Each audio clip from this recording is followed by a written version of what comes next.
이재정의 70.5.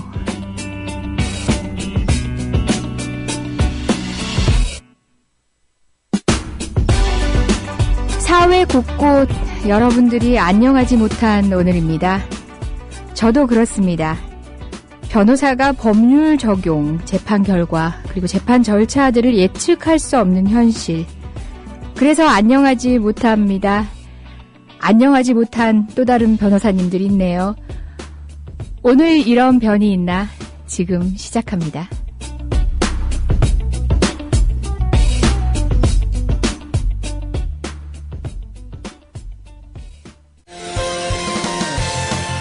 학교폭력 예방 앱 스마트 보디가드. 스마트폰 왕따 문자 등 사이버 학교폭력이 6배 이상 늘었습니다. 학교폭력은 언제나 욕설, 모욕, 협박과 같은 폭력 문자를 동반합니다. 그런 학교폭력 문자만을 감지하여 부모님께 알려드립니다. 미리 알면 예방할 수 있습니다. 구글 플레이에서 학교폭력 예방 전문 어플 스마트 보디가드를 설치하세요. 지금 설치하고 먼저 무료 이용해보세요.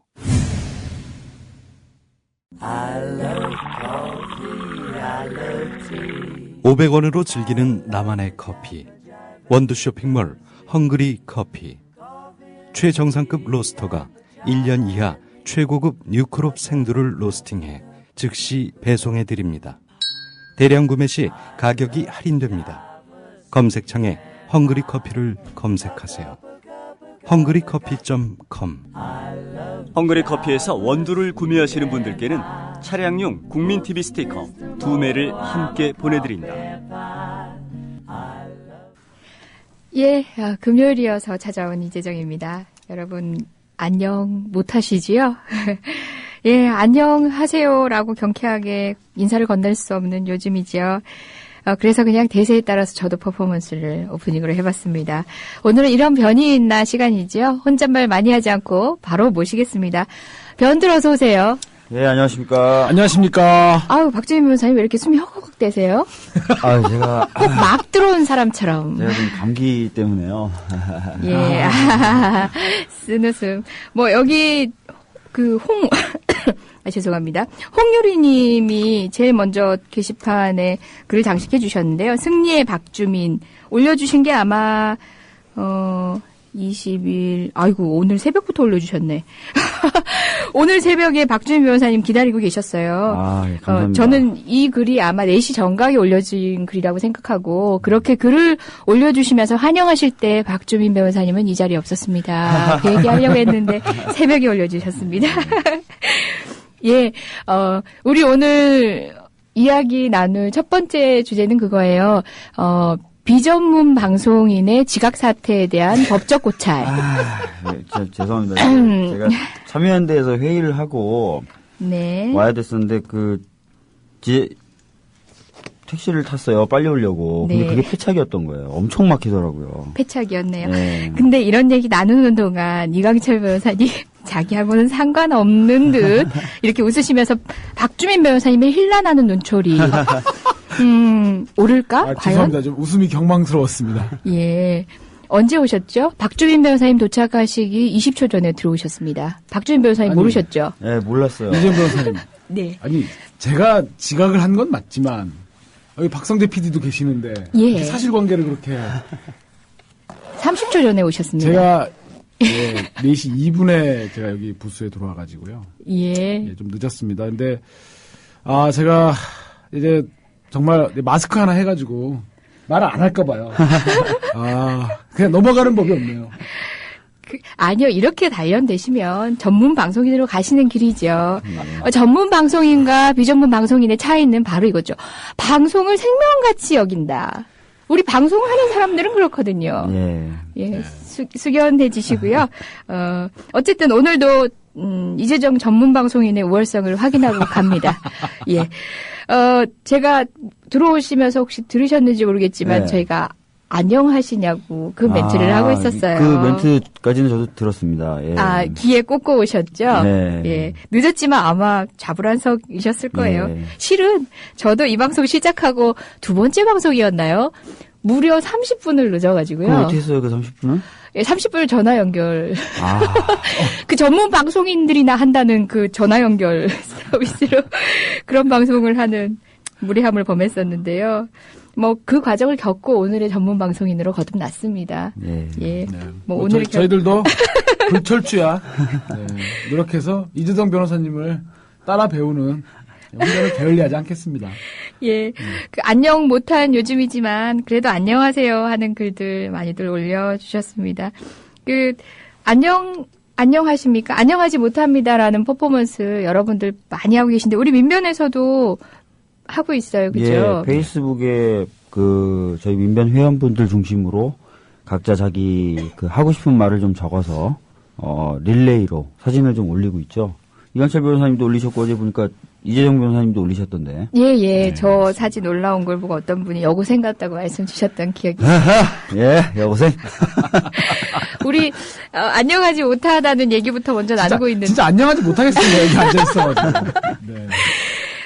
저희 그러면은 이 안녕하지 못한 박근혜 정부 1년 얘기 안 하고 넘어갈 수 없어요. 봄 소외. 얘기 말고 예. 뭐 1년 소외 얘기부터 먼저 해보고 우리가 준비한 이슈 그거 얘기하다 해볼까요? 오늘 다 끝나는 거 아니에요?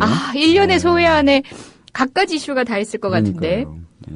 어때요? 이광철 변호사님 그래도 숨 다 고르신 것 같으니까 이광철 변호사님부터 먼저. 뭐 아직도 4년이나 남았다 이제 이런 생각이 좀 들고요. 예. 참 좀 글쎄요, 좀 숨막히는 1년이었던 것 같습니다. 생각해 보면. 그렇죠. 예. 저는 뭐 이제 이런 말씀을 드리면 우리 청취자분들 또 두 분 변호사님 어떻게 생각할지 모르지만 저 나름대로 박근혜 대통령에게 좀 기대하는 바가 있었습니다. 사실 노무현 대통령도 이제 그런 비난을 많이 받았고 MB도 사실 좀 비난을 받은 게 좀 이렇게 뭐랄까 좀 품격이나 이런 부분들이 뭐 그게 나쁘다 이런 게 아니라 특히 이제 노무현 대통령 이제 설화가 좀 많으셨잖아요. 말씀들로 해서 물론 민주주의가 말로 이루어지는 것이지만 좀 뭔가 정치 지도자가 조금 더 절제된 물론 이제 진정성이라는 측면에서는 뭐 다르게 접근할 수 있는 거고 그런데 좀 그런 부분들에 대해서 박근혜가 그런 부분 좀 기대를 했었고 또 하나는 남북관계 부분에 대해서 MB가 5년 동안 너무 참 엉망진창을 만들어 놔가지고 남북관계에 있어서 특히 박근혜 대통령이 야당 시절에 김정일 국방위원장을 만나고 온 사람이잖아요. 예. 직접. 사실 지금 현역 정치인 중에는 정동영하고 박근혜 두 사람만 있는 셈인데 그런 점에서 좀 뭔가 남북관계가 좀 획기적으로 바뀔 수도 있지 않을까 하는 그런 좀 기대를 했는데 이건 뭐 완전히 더 엉망이 돼버린 거죠. 뭐 이게 무슨 야당 시절에 그토록 부르짖었던 무슨 원칙, 품격 이런 게 정말 실체가 너무 적나라하게 드러나고 실망스럽고 뭐 남북관계에도 뭐 잘한다고들 하지만 이제 그런 점에서는 굉장히 좀 실망스럽고 더군다나 이 공포 정치를 통해서 여론을 통제하고 겁주고 이런 좀 유신 시대로 복귀하려고 하는 그런 조짐들이 굉장히 좀 무섭고 한편으로는 그런 1년이었습니다. 예. 저도 뭐 사실은 제가 지지했던 후보 또는 지지하는 진영 쪽의 어떤 후보가 당선되지 못한 것에 대해서 실망을 좀 많이 했었지만 나름 기대도 좀 있긴 있었어요. 왜냐면은 이제 박근혜 대통령은 지지 기반이 좀 확실하게 있으니까 그 지지 기반을 바탕으로 해서 좀 더 유연한 정책적인 통합이라든지 또 남북 관계도 좀 더 자유롭게 할 수 있지 않을까. 그리고 워낙 후보 시절에 복지라든지 경제민주화에 대해서 여러 차례 강조를 했었어요. 그렇기 때문에 조금만 진짜 진정성이 있다면 많은 변화가 있을 수도 있겠다라는 생각을 좀 했었어요. 그리고 그렇게 추진할 때 오히려 강력한 지지 기반이 있기 때문에 다른 후보들보다는 좀 사회적으로 좀 덜 저항을 받으면서 여러 가지 정책들이 추진될 수 있겠구나라고 생각을 했는데, 실제로 이제 그 대선 과정에서의 어떤 불법성이나 이런 것들이 드러나면서 극도로, 뭐라 그럴까요? 수축됐다 그럴까요? 위축됐다 그럴까요? 민감하게 됐다 그럴까요? 그러면서, 어떤, 원래 가졌던 어떤 그런 기대를 전부 다 버리고, 더 심지어는 거의 진짜 그 공포정치에 가까운 정치를 보여주는 모습을 보고 상당히 철학적으로 빈곤하다라는 느낌? 그 다음에 진짜 이 사람이, 뭔가를 원해서 대통령이 된 게 아니라 그냥 대통령이라는 것이 되기 위한, 그러니까 무엇인가를 하기 위해서 대통령이 되는 게 아니라 대통령이 되기 위해서 대통령이 된 것에 불과하다라는 느낌이 요즘 많이 들고 있어요. 그래서, 이렇게 대통령이 되기 위해서 대통령이 된 사람이 보여줄 미래가 참 암울하지 않냐. 이런 어떤 걱정하고 우려가 많이 들고 있습니다. 예. 1년밖에 안 지났네요. 1년 동안 사실 저희가 겪어본 이 엄청난 사건들, 특히 저희들은 이제 다 법을 공부했으니까 법 공부할 때 지난번에도 말씀드렸지만 전혀 실현되지 않을 것이라고 생각했었던 여러 가지 어떤 시도들이 자행이 되잖아요. 뭐 뇌란음모 사건부터 시작해서 위헌정당 해산심판 청구나 뭐 저희들이 사실은 이런 일이 생전에 있을 거라고 생각도 못했는데 무엇을 상상하든 그 이상으로. 예. 저는 그 대선 당시에 뭐 저도 얘기해도 되죠. 진행자지만 가끔 마이크를 주시면 그럼요. 좋겠어요. 꼴 같은 목소리 들려드려야. 네. 말씀 좀. 지난 대선에 뭐 전략적인 얘기를 할 때 박근혜 대통령과 박정희를 연결시키는 거에 대해서 경계하시는 분들이 우리 진영에도 굉장히 많았어요. 그렇죠. 그 사람이 그렇죠. 그런 식의 비판의 목소리가 온당하다고 생각하면서도 또 어떻게 보면 또 손쉬운 프로파간다기도 하니까 쉽게 사용을 했는데 저는 그런 비판의 목소리가 무색해지게끔 정말 판박이가 돼가고 있는 1년이었죠.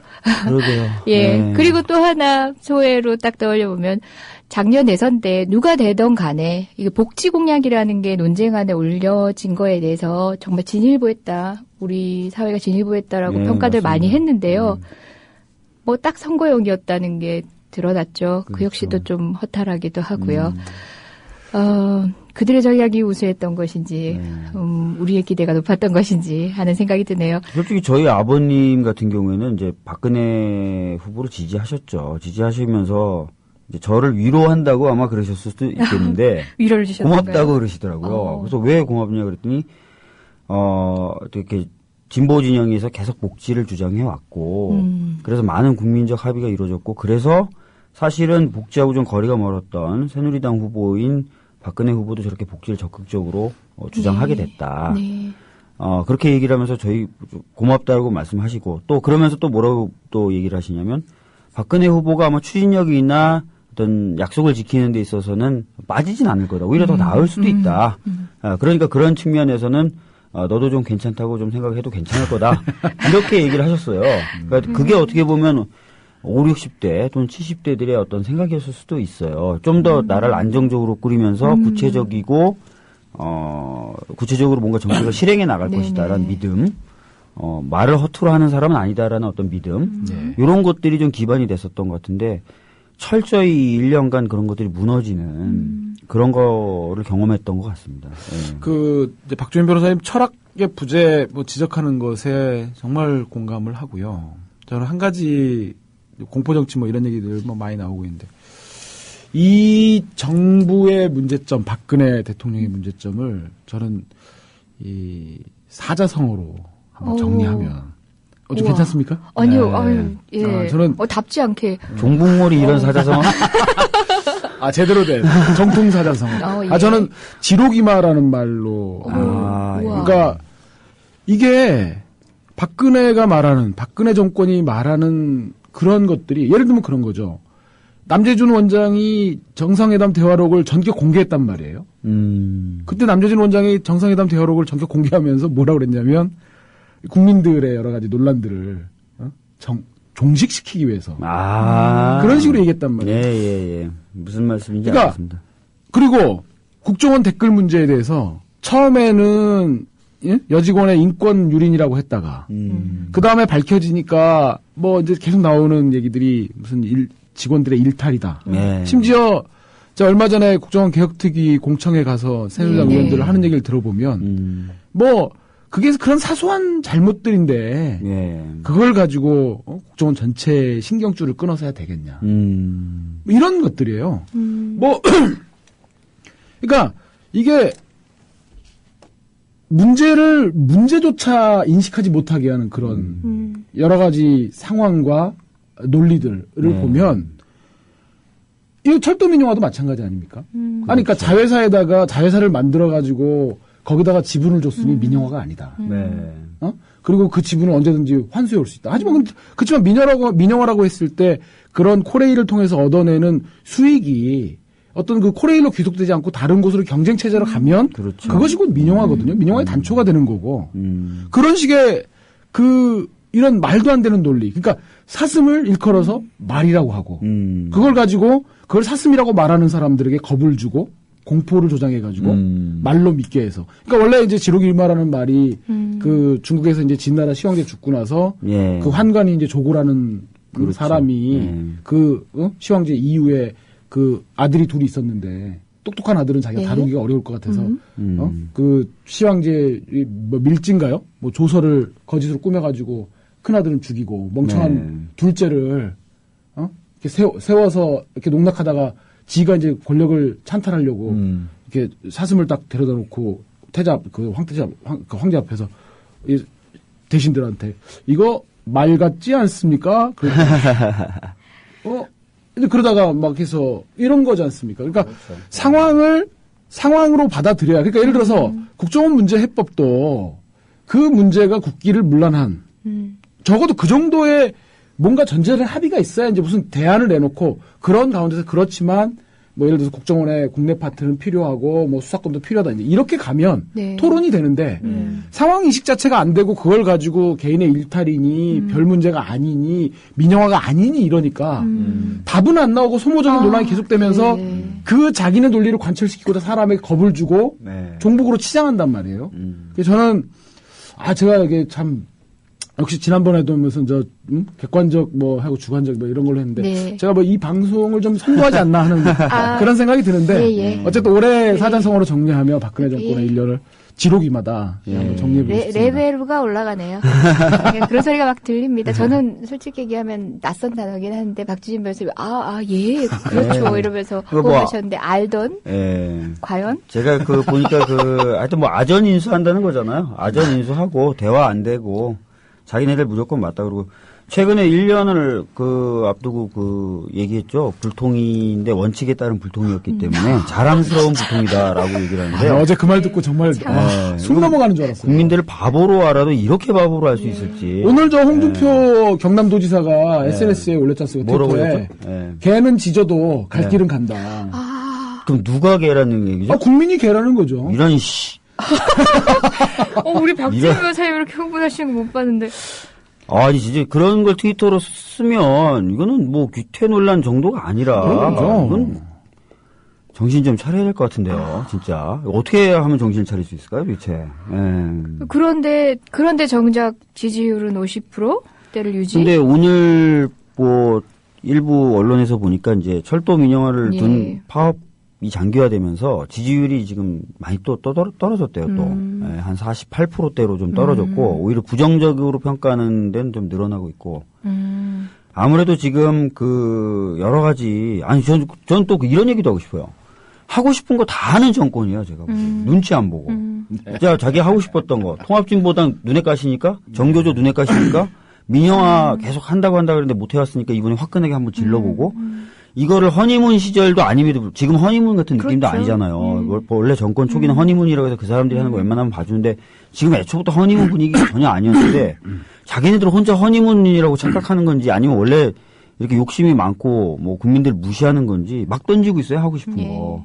사실 철도민영화도 이게 사실 김대중 정부 때부터 문제가 됐었던 거, 얘기가 나왔었던 거. 그거를 지금 한 번에 그냥 이런 과감성. 이거 뭐 아나무인이라고 해야 되나? 이거 사자성어로 얘기하면? 지금 사자성어 모드로 계속 가는 건가요? 죄송합니다. 저희 뭐 1년의 소회를 얘기하다가 뭐 자연스럽게 뭐 이슈들을 계속 그 얘기 안에 넣을 수밖에 없는 것 같아요. 이슈 얘기를 자연스럽게 해보면 하는데 그 전에 뭐 1년 근데 뭐 이명박 정권이 또 있었죠. 쉽지 않았던 시간이 또 있는 그렇죠. 그 시간 동안 변호사 단체 그것도 민주사회를 위한 변호사 모임이라는 사회의 여러 가지 사건 사고에 결합하지 않을 수 없는 민변에서 보내온 1년 또는 앞으로의 4년?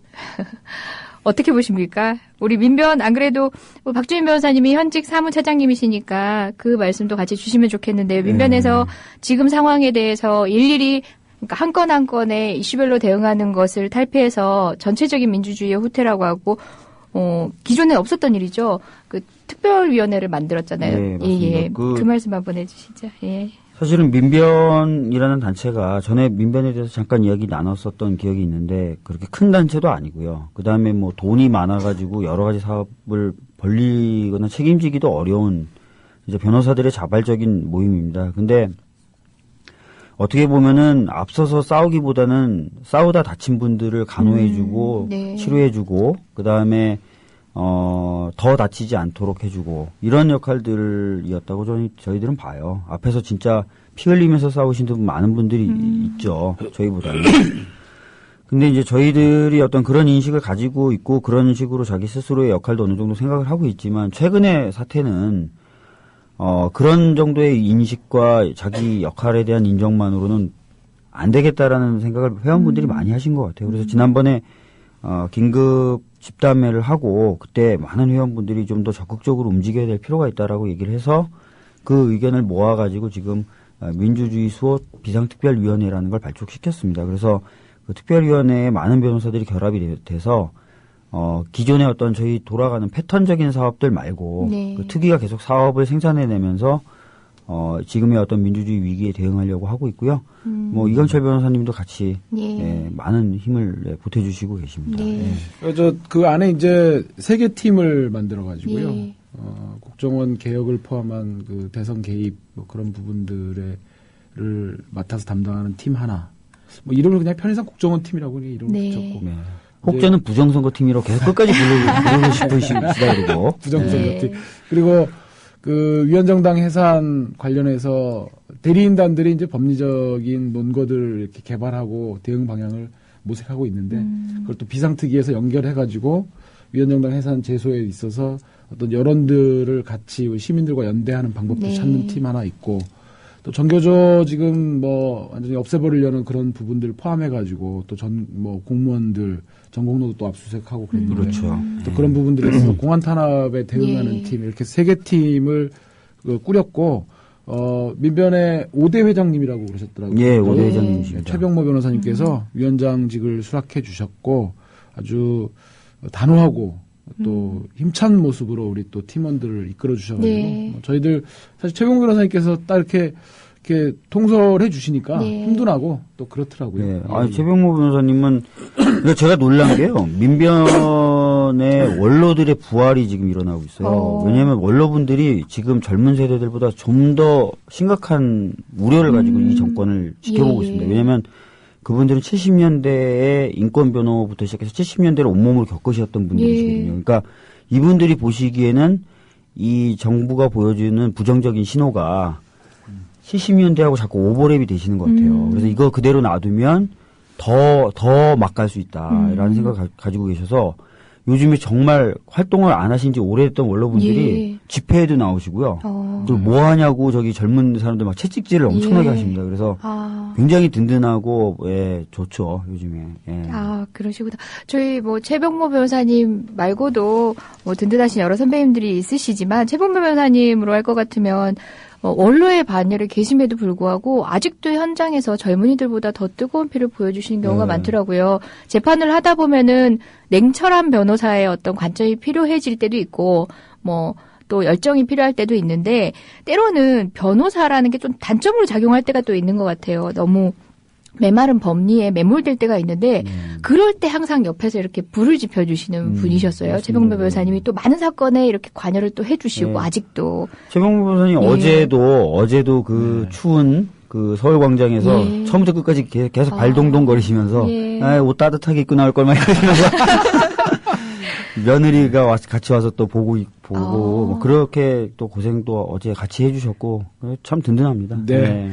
예, 뭐 게시판에 우리 주주님 욕하는 것도 지쳐가지고 무관심으로 돌아서려고 마음을 잡수셨었대요. 근데 그러다가도 그들이 원하는 게 이런 무관심이려니 생각하고 내 위치에서 할 수 있는 것을 찾고 또 힘을 내고 계시다는 말씀 하시네요.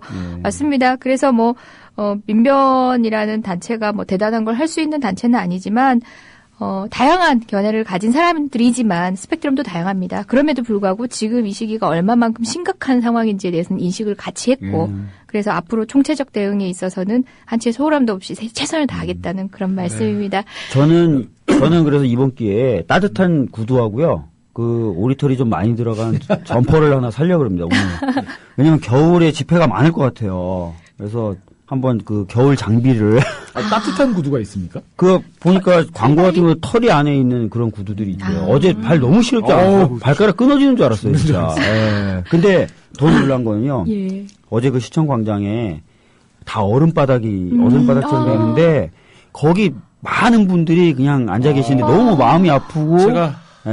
저도 어제 몰랐어요. 밑에 그 무대 뒤쪽에 이제 변호사님들하고 우리 막 발 동동 구를 때는 몰랐는데 단상에 이제 뭐 회장님이랑 그 최고 변호사님 모시고 이제 저희 이제 병풍 역할을 올라갔는데 거기서 미동도 않고 그 많은 분들이 바닥에 스티로폴이나 이런 박스 그거 하나 깔고 앉아 계시는 모습을 보는데 정말 그 눈물이 핑 돌라고. 그러니까 누구 하나 때문에 저 많은 사람이 이렇게 고생해야 되나라는 생각이 들면서 막 분노가 치밀더라고요. 그래도 감동적입니다. 검은별님 딱 올려주셨는데 오리털 털구도 우리 공동 구매할까요? 그러니까 우리 뒤에 이재정 만세라고 다 같이 써가지고. 느닷없으세요. 갑자기 뜬금없으세요. 이것도 저 가려가면서 저기 하시는군요. 그럼요. 그냥 지르지 않습니다. 저는 지를만 할 때 지르는 거니까. 저 이제 어제 그 모습을 보고, 저도 이제 페이스북에다 간단하게 소회를 좀 올렸는데, 참 그 모습을 보면서 너무, 되게 이제 짠하고 안쓰러우면서도 되게 자랑스러웠어요. 그러니까 다른, 제가 이제 시청에서 열린 촛불 집회도 나가보고, 뭐 여름부터 했는데, 어제는 자랑스러웠고, 자, 이런 분들, 사실 그렇잖아요. 그 참 추잡한 부정선거의 실태가 밝혀졌는데 대선 1년을 맞이해서 우리가 이 정도도 안 모이면 날씨 춥다고 그러면 얼마나 쪽팔리겠습니까? 그죠? 그렇게 모이니까 그래도 우리가 정말 민주국가의 자랑스러운 시민이구나 그런 느낌이 들었고 그래서 저는 사실 굉장히 안타깝고 정말 짠하고 그러면서도 굉장히 거기 앉아서 이렇게 계시는 분들을 보면서 굉장히 자랑스럽더라고요. 기꺼운 마음도 들고 우리가 민주국가의 우리 민주 시민으로서 우리가 진짜 긍지가 저는 그런 게 아닌가 싶었어요. 어제 제가 집회에서 들은 얘기인데요. 박근혜 대통령은 오전에 한 600명 정도 새누리당 당직자들을 모아서 오찬을 하고 저녁에는 새누리당 그 당 지도부하고 만찬을 했대요. 사실상 그 1주년 기념식을 한 거죠. 근데 공식적으로는 1주년 기념식을 안 한 것이다라고 얘기를 하고 있대요. 그 얘기가 뭐겠습니까? 이미 이제 국민분들을 두려워하고 자기네들이 자랑하기엔 좀 부끄럽다는 걸 자기네들도 아는 거죠. 어제 이런 사회자분이 그렇게 얘기하셨는데 저도 공감이 많이 가더라고요. 우리 민변 이야기도 하고 하다 보니까 또 변호인 영화 얘기도 나왔는데요. 저희 말씀 나누면서 영화 얘기도 해봐도 좋을 것 같아요. 변호인 보신 분 이 세 분 저도 아직 못 봤는데. 주말에나 한번 보려고. 셋 다 못 봐서 변호인 얘기 안 하는 걸로. 어쨌든 민변 변호사님이셨던 그리고 대통령까지 하셨던 분을 모티브로 한 영화가 이렇게 선풍적인 예매율을 보이면서 히트를 치고 있고 많은 분들이 공감해 주시는데도 불구하고 방송사의 그 비디오, 영화 소개 프로그램에는 언급도 안 됐다고 그런 얘기도 있더라고요. 아무튼. 저는 오늘 전화를 받았어요. 숭실대 학생인데요. 한 60장 정도의 안녕들 하십니까 자보를 쫙 숭실대도 붙였대요. 근데 어제 집회 어제 집회 그래서 그 사람들이 다 같이 가서 같이 집회를 보고 다시 학교로 돌아왔는데 다 찢어져 있었대요. 한 장도 남김없이. 그래서 근데 그 친구들이 어떤 꿈이 있었냐면 요 자보들을 계속 유지해서 새내기들이 들어오면 보여주고 싶었대요. 근데 그게 2시간 동안 집회 갔다 오는 동안 다 찢겨져 있는 거예요. 그러니까 요즘 보면은 왜 그러죠? 이런 것들 다 뭐 보게 하고 읽게 하고 뭐 변호인들도 뭐 자유롭게 보고 평가를 하면 되는 거지. 마치 좀 너무 이게 경직되고 공격적으로 이 나라가 자꾸 가는 거 이런 것도 참 문제가 많은 것 같아요. 그 위기감을 보여주는 것 같아요. 더불어 행복한 세상. 너와 나의 꿈이 눈앞에. 국민 TV. 예. 오늘 뭐 노래 익숙한데요. 뭐 요새 응사 그러나요? 응답하라 해서 1990년대 추억을 환기시킨 드라마가 유행인데요. 여기 앉아 계신 모든 분들이 편안하게 듣는 곡을 우리 아주 영한 세대 PD님께서 골라주셔서 어쨌든 저희를 위한 노래인 것 같아서 감사합니다. 언뜻 봤는데요. 다음 선곡들도 우리 맘 편히 들을 수 있는 그런 곡 골라주셨네요. 항상 노래 선곡을 굉장히 잘하시더라고요. 근데 스타일이 저희 세대 느낌이에요. 항상. 보통 좀 영하신데. 네, 그러니까요. 예? 네? 보통은 되게 영하시게 하는데 오늘 그래요? 약간 올드하게 하신 아닌데? 것 같은데. 그동안 좀 좋았는데. 지금 조한문 씨 노래 나가고. 저희는 2주에 한 번씩 와서 그런가 봐요. 저희 올 때는 저희 때 그랬었나요? 그런가요? 그 정도 센스는 있으신 분이네요. 예. 우리 어르신들 모시는 정도의 센스는 있으시네요. 저희, 누가 게시판에 올려주셨어요. 이런 변이 있나 소재가 떨어지지 않는 시국이라고 말씀 주셨는데요. 네. 지금도 소재 고민을 할 필요는 없었습니다. 자연스레, 어제 오늘 우리가 계속 이야기하고 있는 것들 시작해 보겠습니다. 25명 가량인가요? 뭐 체포영장이 발부가 됐고 오늘 아침까지 포함해서 한 2명 정도가 체포되신 상태라고 합니다. 예. 철도 파업 이야기하고 있습니다. 지난 16일에 검경 관계 당국이 공안 대책 협의회 이거 뭐 박근혜 정부 들어선 처음 열렸다고 하거든요. 결국 공안 당국은 이것은 불법 파업이고 결국은 극심한 시민 불편이 초래되고 있어서 더 이상 방치할 수 없다. 그래서 회의도 열고 엄단을 하기 위해서 나름의 방침을 정한 것 같습니다. 업무방해죄라고 많이 들어보셨죠? TV를 틀면은 업무방해죄다 이런 얘기를 하는데요. 법조인입니다. 그간의 경과에 대한 이야기는 이런저런 채널을 통해서 많이들 들으셨을 겁니다. 과연 어떤 걸 불법 파업이라고 하는 건지.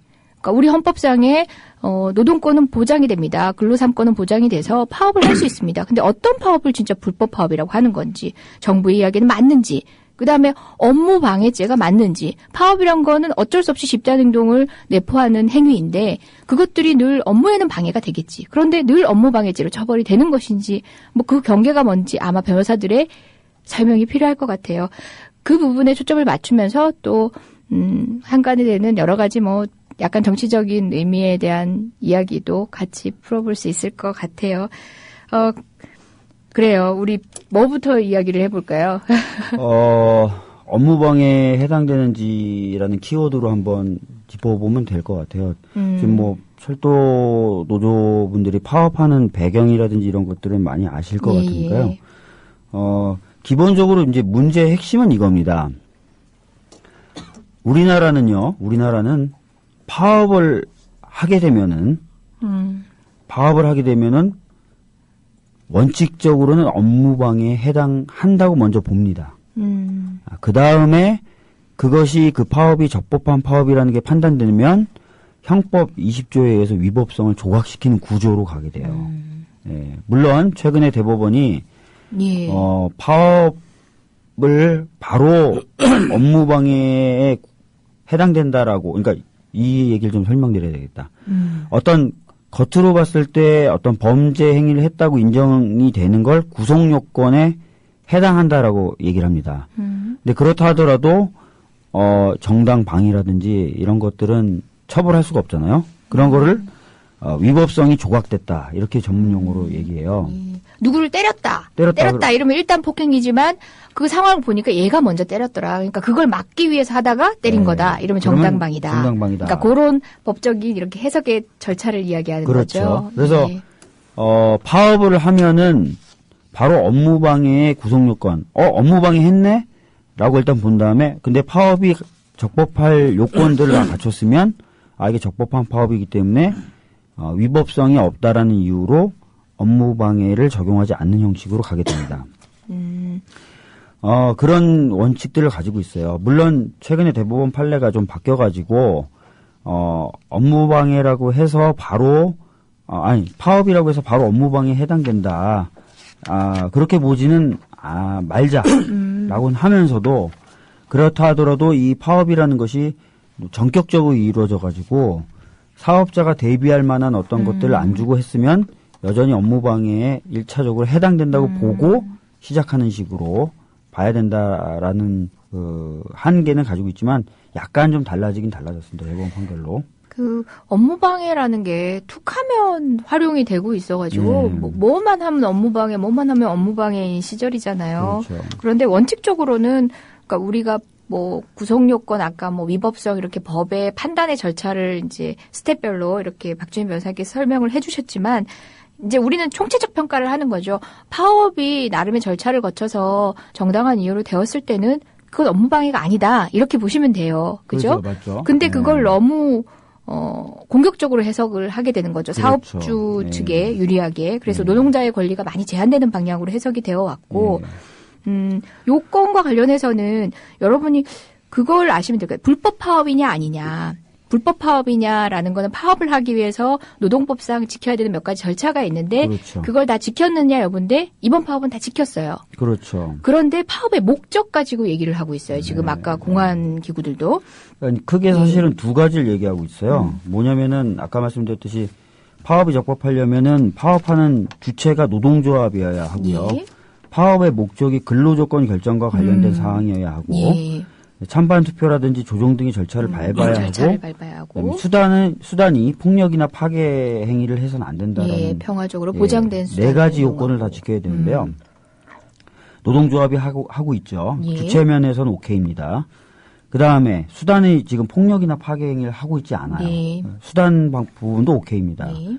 찬반 투표나 조정을 모두 거쳤어요. 예. 예, 그렇기 때문에 절차도 제대로 밟았기 때문에 절차도 오케이입니다.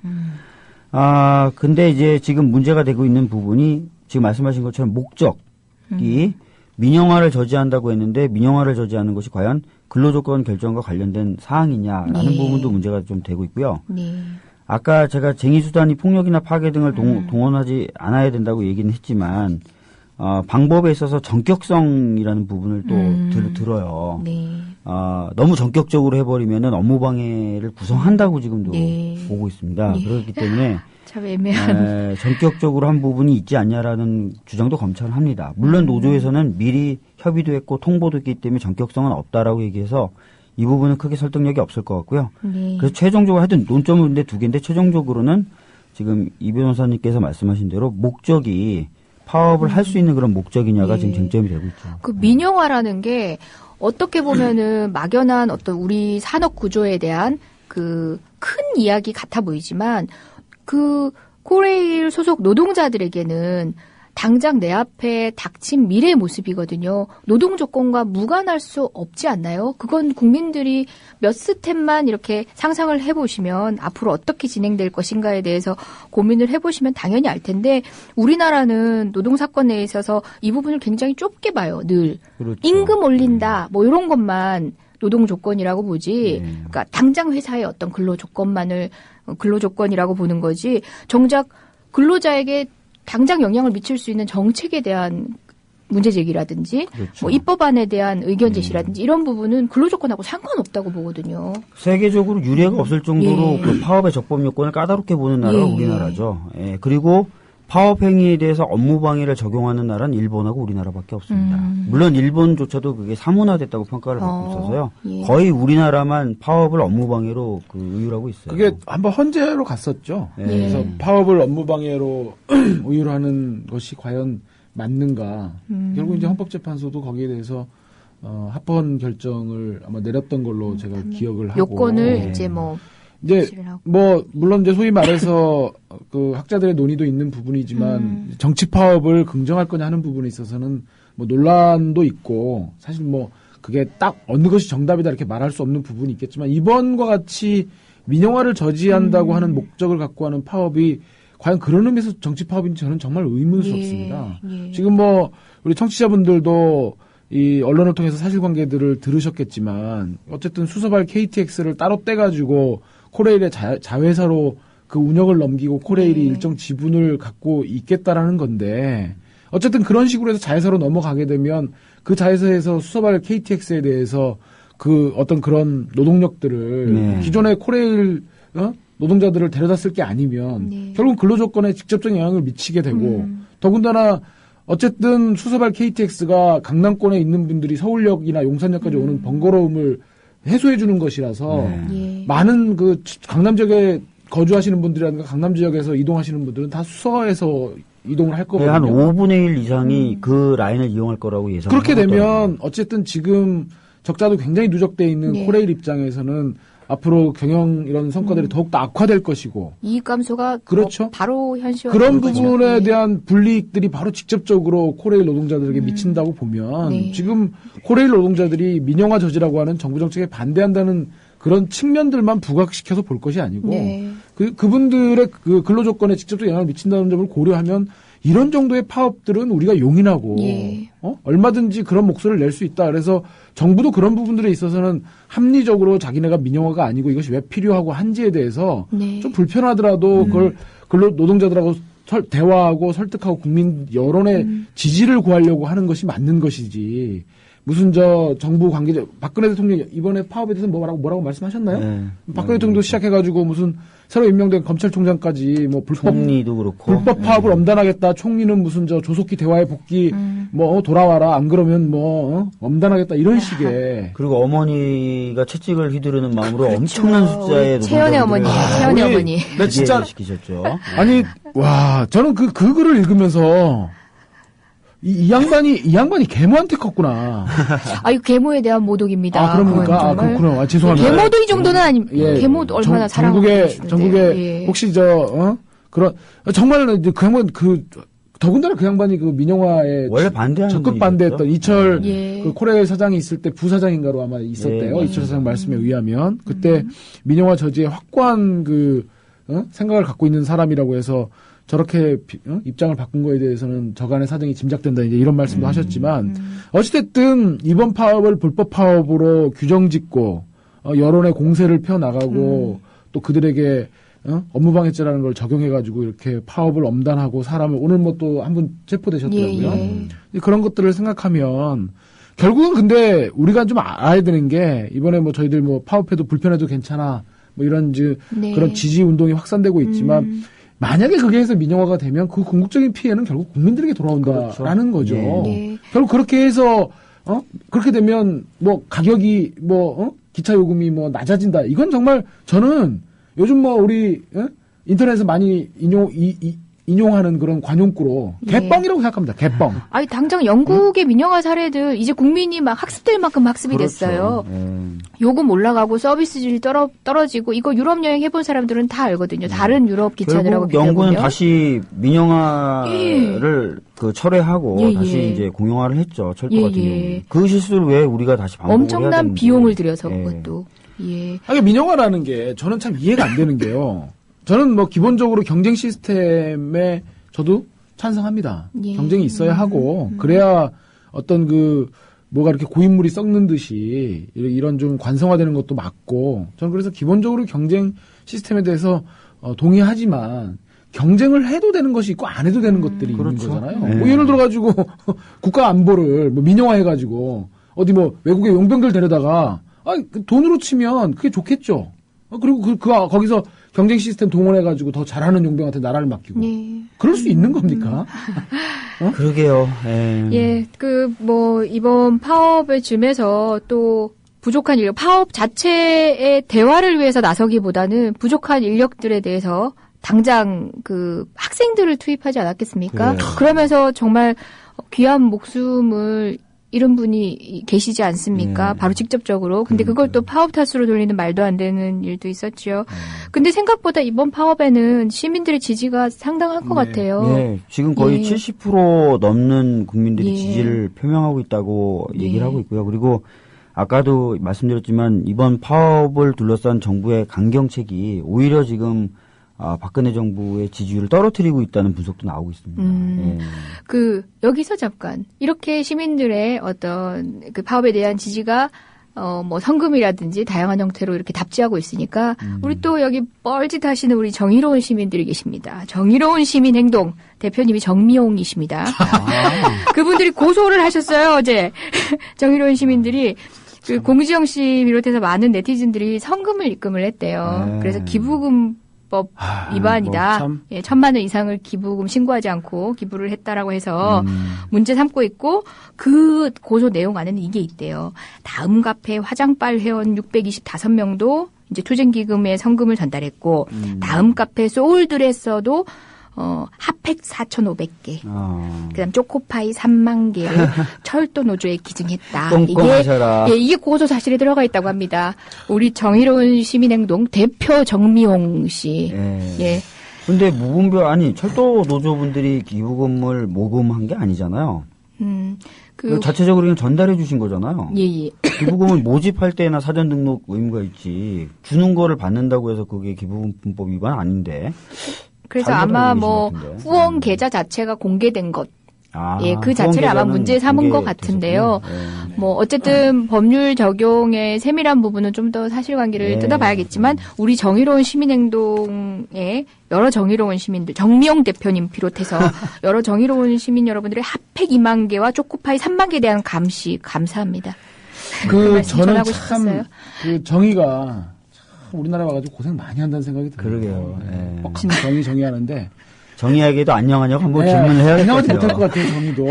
정의도. 제가 이번에 철도 노조 파업과 관련해서 한 가지 짚고 넘어갈 부분이 있는데 그 철도 노동자분들 중에 현장 조직이 있습니다. 한길로라고 하는. 그 조직이 이제 국가보안법상 이적단체 결성 및 가입자라고 해가지고 제가 그 사건 변호를 맡고 있는데 그 사건 수사가 경찰 수사가 7월 달에 마무리가 됐어요. 그렇죠. 7월 달이잖아요. 제가 지금 기억에 5월 달쯤에 우리 철도노조 그 현장 조직 그분들로부터 의뢰를 받았고 압수수색해가지고 거기 지금 6분이 지금 피해자로 올라가 계신데 그 지역본부장 그러니까 철도노조 지역본부장 민주노총인가 지역본부장이 지금 2분인가 있으세요. 대전하고 부산하고. 근데 그분들이 그랬거든요. 앞으로 민영화 저지를 하려고 민영화 저지에 따른 파업에 장기적인 포석이다 그때 그런 얘기를 하셨어요. 그래서 7월 달에 수사가 마무리되면서 그동안 뭐 그냥 수사 마무리해가지고는 뭐 더 부르지도 않고 아무것도 없었습니다. 저희가 이제 수사입회하고 홍지동 대공부실 가서 수사입회하고 그랬는데 정말 아무것도 안 하다가 파업에 들어가니까 그 얘기했죠. 경찰이 검찰로 송치를 했어요. 송치했죠. 그러니까 제가 이런 걸 보면서 참 정말 너네들 정말 나쁜 놈들이다. 응? 아니 현장 압수수색 영장에 이런 얘기들이 있거든요. 국가기관 시설인 철도를 장악해가지고 북한에 동조하고 그런 조직을 꾸려서 뭐 엄단해낸다고 이제 이런 식으로 쭉 나가는데 그렇게 위험한 조직을 왜 그동안 방치했습니까? 빨리 수사가 마무리됐으면 검찰로 송치해서 기소하고 더군다나 그렇게까지 엄중한 죄를 지었는데 한 명도 구속을 안 시키고 사실 우리 청취자분들께 말씀드려야 되는 게 이해 편의를 위해서 구속을 하면 반드시 일정한 기간 내에 송치하고 기소해야 되는 법적인 진행이 돼야 있잖아요. 되는 그죠? 거죠. 예. 경찰에서 검찰로 10일 또 검찰에서 10일 안에 기소를 해야 되는 그런 법적 의무가 부과가 되어 있는 거거든요. 제가 보기에는 저는 일부러 구속을 안 시킨 것 같아요. 이제 와서 보니까 구속을 하면 바로 기소가 돼서 재판에 넘겨야 되기 때문에 사건을 묵혀두었다가 파업에 들어가니까 이 파업에 빨간 색칠을 하기 위해서 이제서 검찰로 송치하면서 대대적으로 보도가 되게 하는. 앞으로 어떨 것 같아요? 뭐 이런 식으로 좀 더 얘기가 그쪽에서 나올까요? 아마 이제 검찰에서 또 저기 하면서 보도자료 기소할 수도 있죠, 전격적으로. 송치받은 거 이제 기본적인 수사는 돼 있으니까. 더군다나 이런 식으로 국가보안법을 악용한 사례가 사실 철도 파업 말고 또 한 건이 또 있는데 지금 위원정당 해산 지금 예. 제소돼 있잖아요. 예. 그게 결국 핵심이 통합진보당에 남아있는 사람들이 다 북한과 연계돼 있다라는 거거든요. 예. 핵심은 그거 아닙니까? 예, 예. 그래가지고 지금 국가보안법 사건이 그래가지고 이 통합진보당 당원과 북한에 연계된 국가보안법 사건이 지난번에 추리라고 예. 민족모 그 문화예술 단체 예. 그분이 일본 공연 중에 북한 225국의 공작원과 일본에서 접선했다는 게 아닙니까? 네. 그것도 크게 났어요. 예. 저기 소풍이라고 6.15 네. 공동선언을 지지하고 그 실천 활동을 하려고 모인 청년 단체 소풍이라고 그런 단체가 있는데 네. 이 단체가 5월달에 기소가 됐습니다. 네. 2006년도에 만들어져가지고 검찰이 보기에도 공소시효가 7년이 지금 다 돼가니까 5월 20 며칠이어서 5월 초에 기소가 됐고 추가로 10월달에 한 명이 기소가 됐거든요. 네. 근데 이제 그 다음 수사를 하면서 7명을 며칠 전에 추가 기소했는데 제가 정말 황당한 얘기를 들은 게 그 추가 기소하면서 발표문을 대대적으로 낸 거예요. 네. 수사 발표를. 네. 아니 5월달엔 뭐하고? 그러니까요. 더군다나 5월달에는 그 기소되신 분은 구성장을 청구했다가 저기 된 거였거든요. 5월달엔 뭐하고? 10월달에 한 명 추가 기소할 땐 또 뭐하고? 이제 와서 7명 기소했다고 대대적으로 발표하고 일설에 의하면 그거 보도자료를 금요일날 기소하면서 엠바고를 걸었다는 얘기도 제가 들었거든요. 맞는지는 모르겠습니다만은 그러니까 이런 게 그러면서 막 언론들은 그거 받아서 그대로 막 뭐 1년의 행동 계획들을 신년 공동사설을 보면서 마련하는 이런 식으로 헤드라인을 따면 예. 그리고 통합진보당 당원들이 거기에 연계돼 있다 이러면 이거 자체 이제 좀 있으면 이제 공소장이 이제 그 위원장당 해산 사건의 증거로 버젓이 들어올 겁니다. 또. 그렇겠죠. 그러니까 이런 것들을 가지고 이렇게 하니까 누가 국가보안법을 가지고 나라의 안보가 흔들려서 그 법이 필요하다고 이건 정말 농간입니다. 농간. 국가보안법뿐만 아니라 요즘에 연예인에 대한 수사도 좀 그런 식으로 써먹는 것 같아요. 제가 오늘 무슨 얘기를 들었냐면 연예인 성매매 수사한다는 예, 예. 걸 수사하고 있다는 얘기가 검찰로부터 흘러나왔다는 얘기가 있더라고요. 그래서 언론이 그걸 쓰고 예. 마치 유명 연예인들이 개입되어 있는 것처럼 해서 국민들이 거기에 관심이 많았죠. 네. 근데 이름까지 막 명단이 돌아서 막 그 그렇죠. 진짜 연예인들 아무 관련 없는 여자 연예인들이 너무 괴롭다 막 기자회견하고 막 하는 동안 예. 검찰이 가만히 있었던 거예요. 자기네들은 명단 갖고 있으면서. 예. 그분들은 아니다라고 얘기해 줄 수도 있잖아요. 가만히 있다가 뭐 어제서야 수사 결과를 어제서야 발표를 하는 거죠. 그러니까 이런 식으로 연예인에 대한 수사도 이 정부 들어서는 뭐 연예인 도박도 보니까 발표 시기가 막 맞물려 있고 막 이런 것 때문에 연예인에 대한 수사도 좀 이용하는 거 아닌가. 이렇다 보니까 사건을 하나하나씩 따로 떼서 볼 수가 없네요. 결과적으로 민영화라는 큰 틀에서 노조의 합법적인 활동마저도 여러 계획된 단계에서부터 의도되게 기획됐다는 느낌도 감출 수 없는 거고 바로 그 통합진보당 문제 역시도 몇 차례 국가보안법 사건들을 가지고 또 같이 올가맸네요. 그런 느낌이 드네요. 그러니까 네. 저희가 이제 전에 방송에서도 저희 뭐 자주 했던 얘기입니다만은 이 사회에서 정말 돈으로 환산할 수 없는 이 무형의 자산이라는 게 있지 않습니까? 신뢰라고 하는 게. 특히 예. 국가, 정부는 국민들에게 그런 무형의 자산으로서의 그 신뢰라고 하는 부분들을 항상 이게 생각을 해야 되는 거지 않습니까? 그렇죠. 네. 어떤 정책이 또 잘 돼서 성공으로 갈 수도 있고 실패로 돌아갈 수도 있는 것이지만 그런 정책적 실패 같은 경우에도 이것이 필요하다고 믿는다면 꼼수 쓰지 말고 네. 정도를 거쳐서 절차를 지키고 공정성이 확보된 절차를 통해서 국민들의 설득하고 이해를 구하고 그래야 국민들의 지지와 동의의 기반 속에서 나라가 운영되는 것이 정상적인 그리고 민주국가의 본래 취지잖아요. 이런 식으로 자기네 정책적 목표를 관철하기 위해서 정말 합법적으로 절차 다 지키고 근로조건에 관계되는 파업을 하는데 거기다 대고 업무 방해를 적용해가지고 다 직위 해제하고 그렇게 가혹한 회초리를 때려가면서 그건 뭐 애를 엄마가 그게 뭐 훈계하자는 게 아니라 아예 죽이려고 작정하지 않는 정부는 거기 가지고 대통령부터 검찰총장까지 겁주고 협박하고 국가보안법 동원해가지고 사람들을 이런 식으로 벼랑 끝으로 밀어넣고 하면 당장 철도 파업이라고 하는 것 자체를 억누르고 자기네가 민영화라고 하는 정책적 목표를 달성할 수 있을지는 몰라도 네. 국가로 이렇게 수렴되는 국민들의 동의와 지지라고 하는 그런 부분들이 파괴가 되면 이 공동체라고 하는 것이 기반이 흔들리는 거 아니겠습니까? 저는 맞습니다. 그런 점에서 박근혜 대통령이 야당 시절 보였던 그런 부분에서는 조금 기대를 가지고 있었는데 이렇게 형편없는 모습들 더 나아가서 이거는 정말 나라를 갈기갈기 찢어놓는 거예요.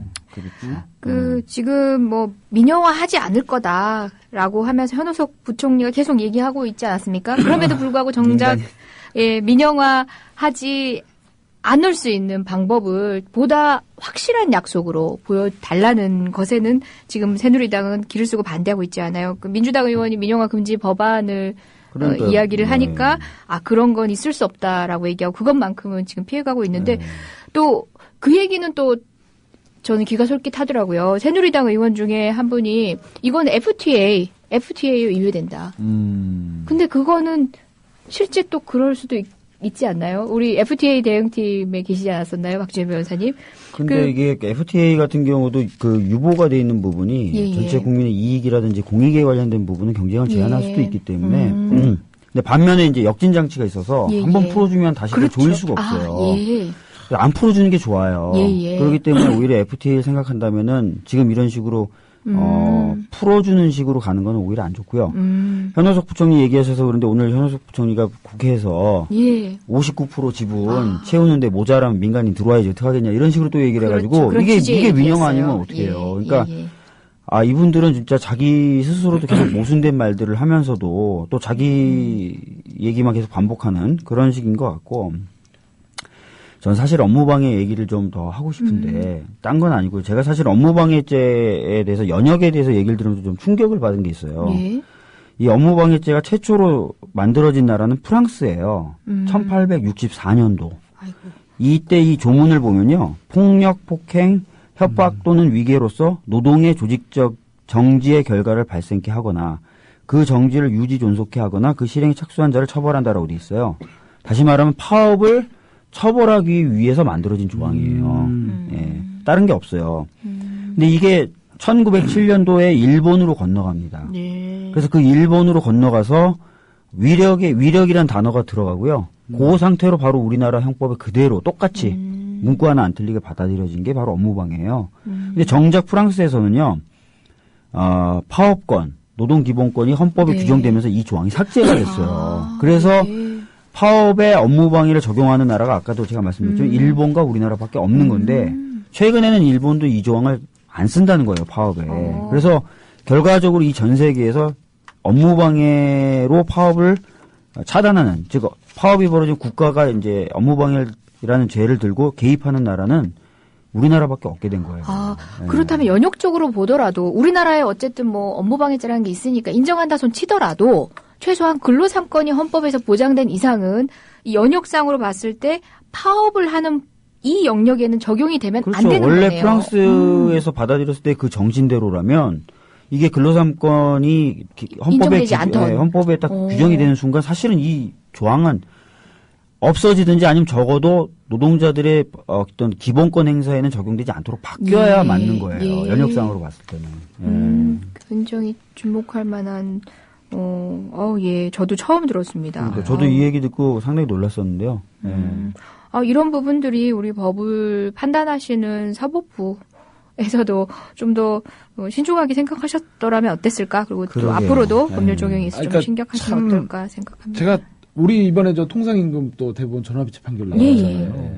참 그 대법관님들이 심혈을 기울이셔서 판결 내리셨겠지만 저는 그 판결을 보면서 말장난이 아닌가 하는 생각이 들더라고요. 대법관님들의 판결을 폄훼하는 발언을 해서 유감입니다마는 아니 통상임금의 상여금이나 이런 부분도 통상임금에 포함된다고 하면서 그거를 일탈하는 내용의 계약을 근로기준법 위반이어서 무효라고 하면서 그래도 신의칙이라는 잣대를 동원해서 그 임금을 청구할 수 없다는 논리를 전개해버리면 그러니까요.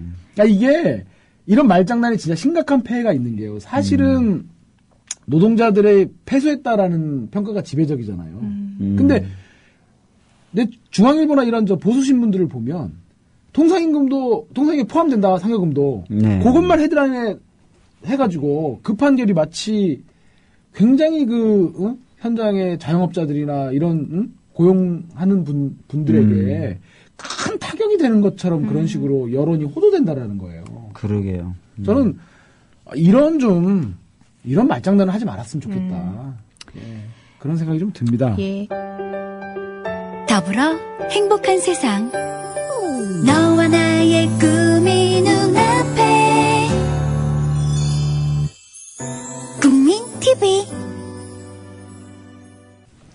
이광철의 70.5. 아, 이제. 계속 살려보세요. 네.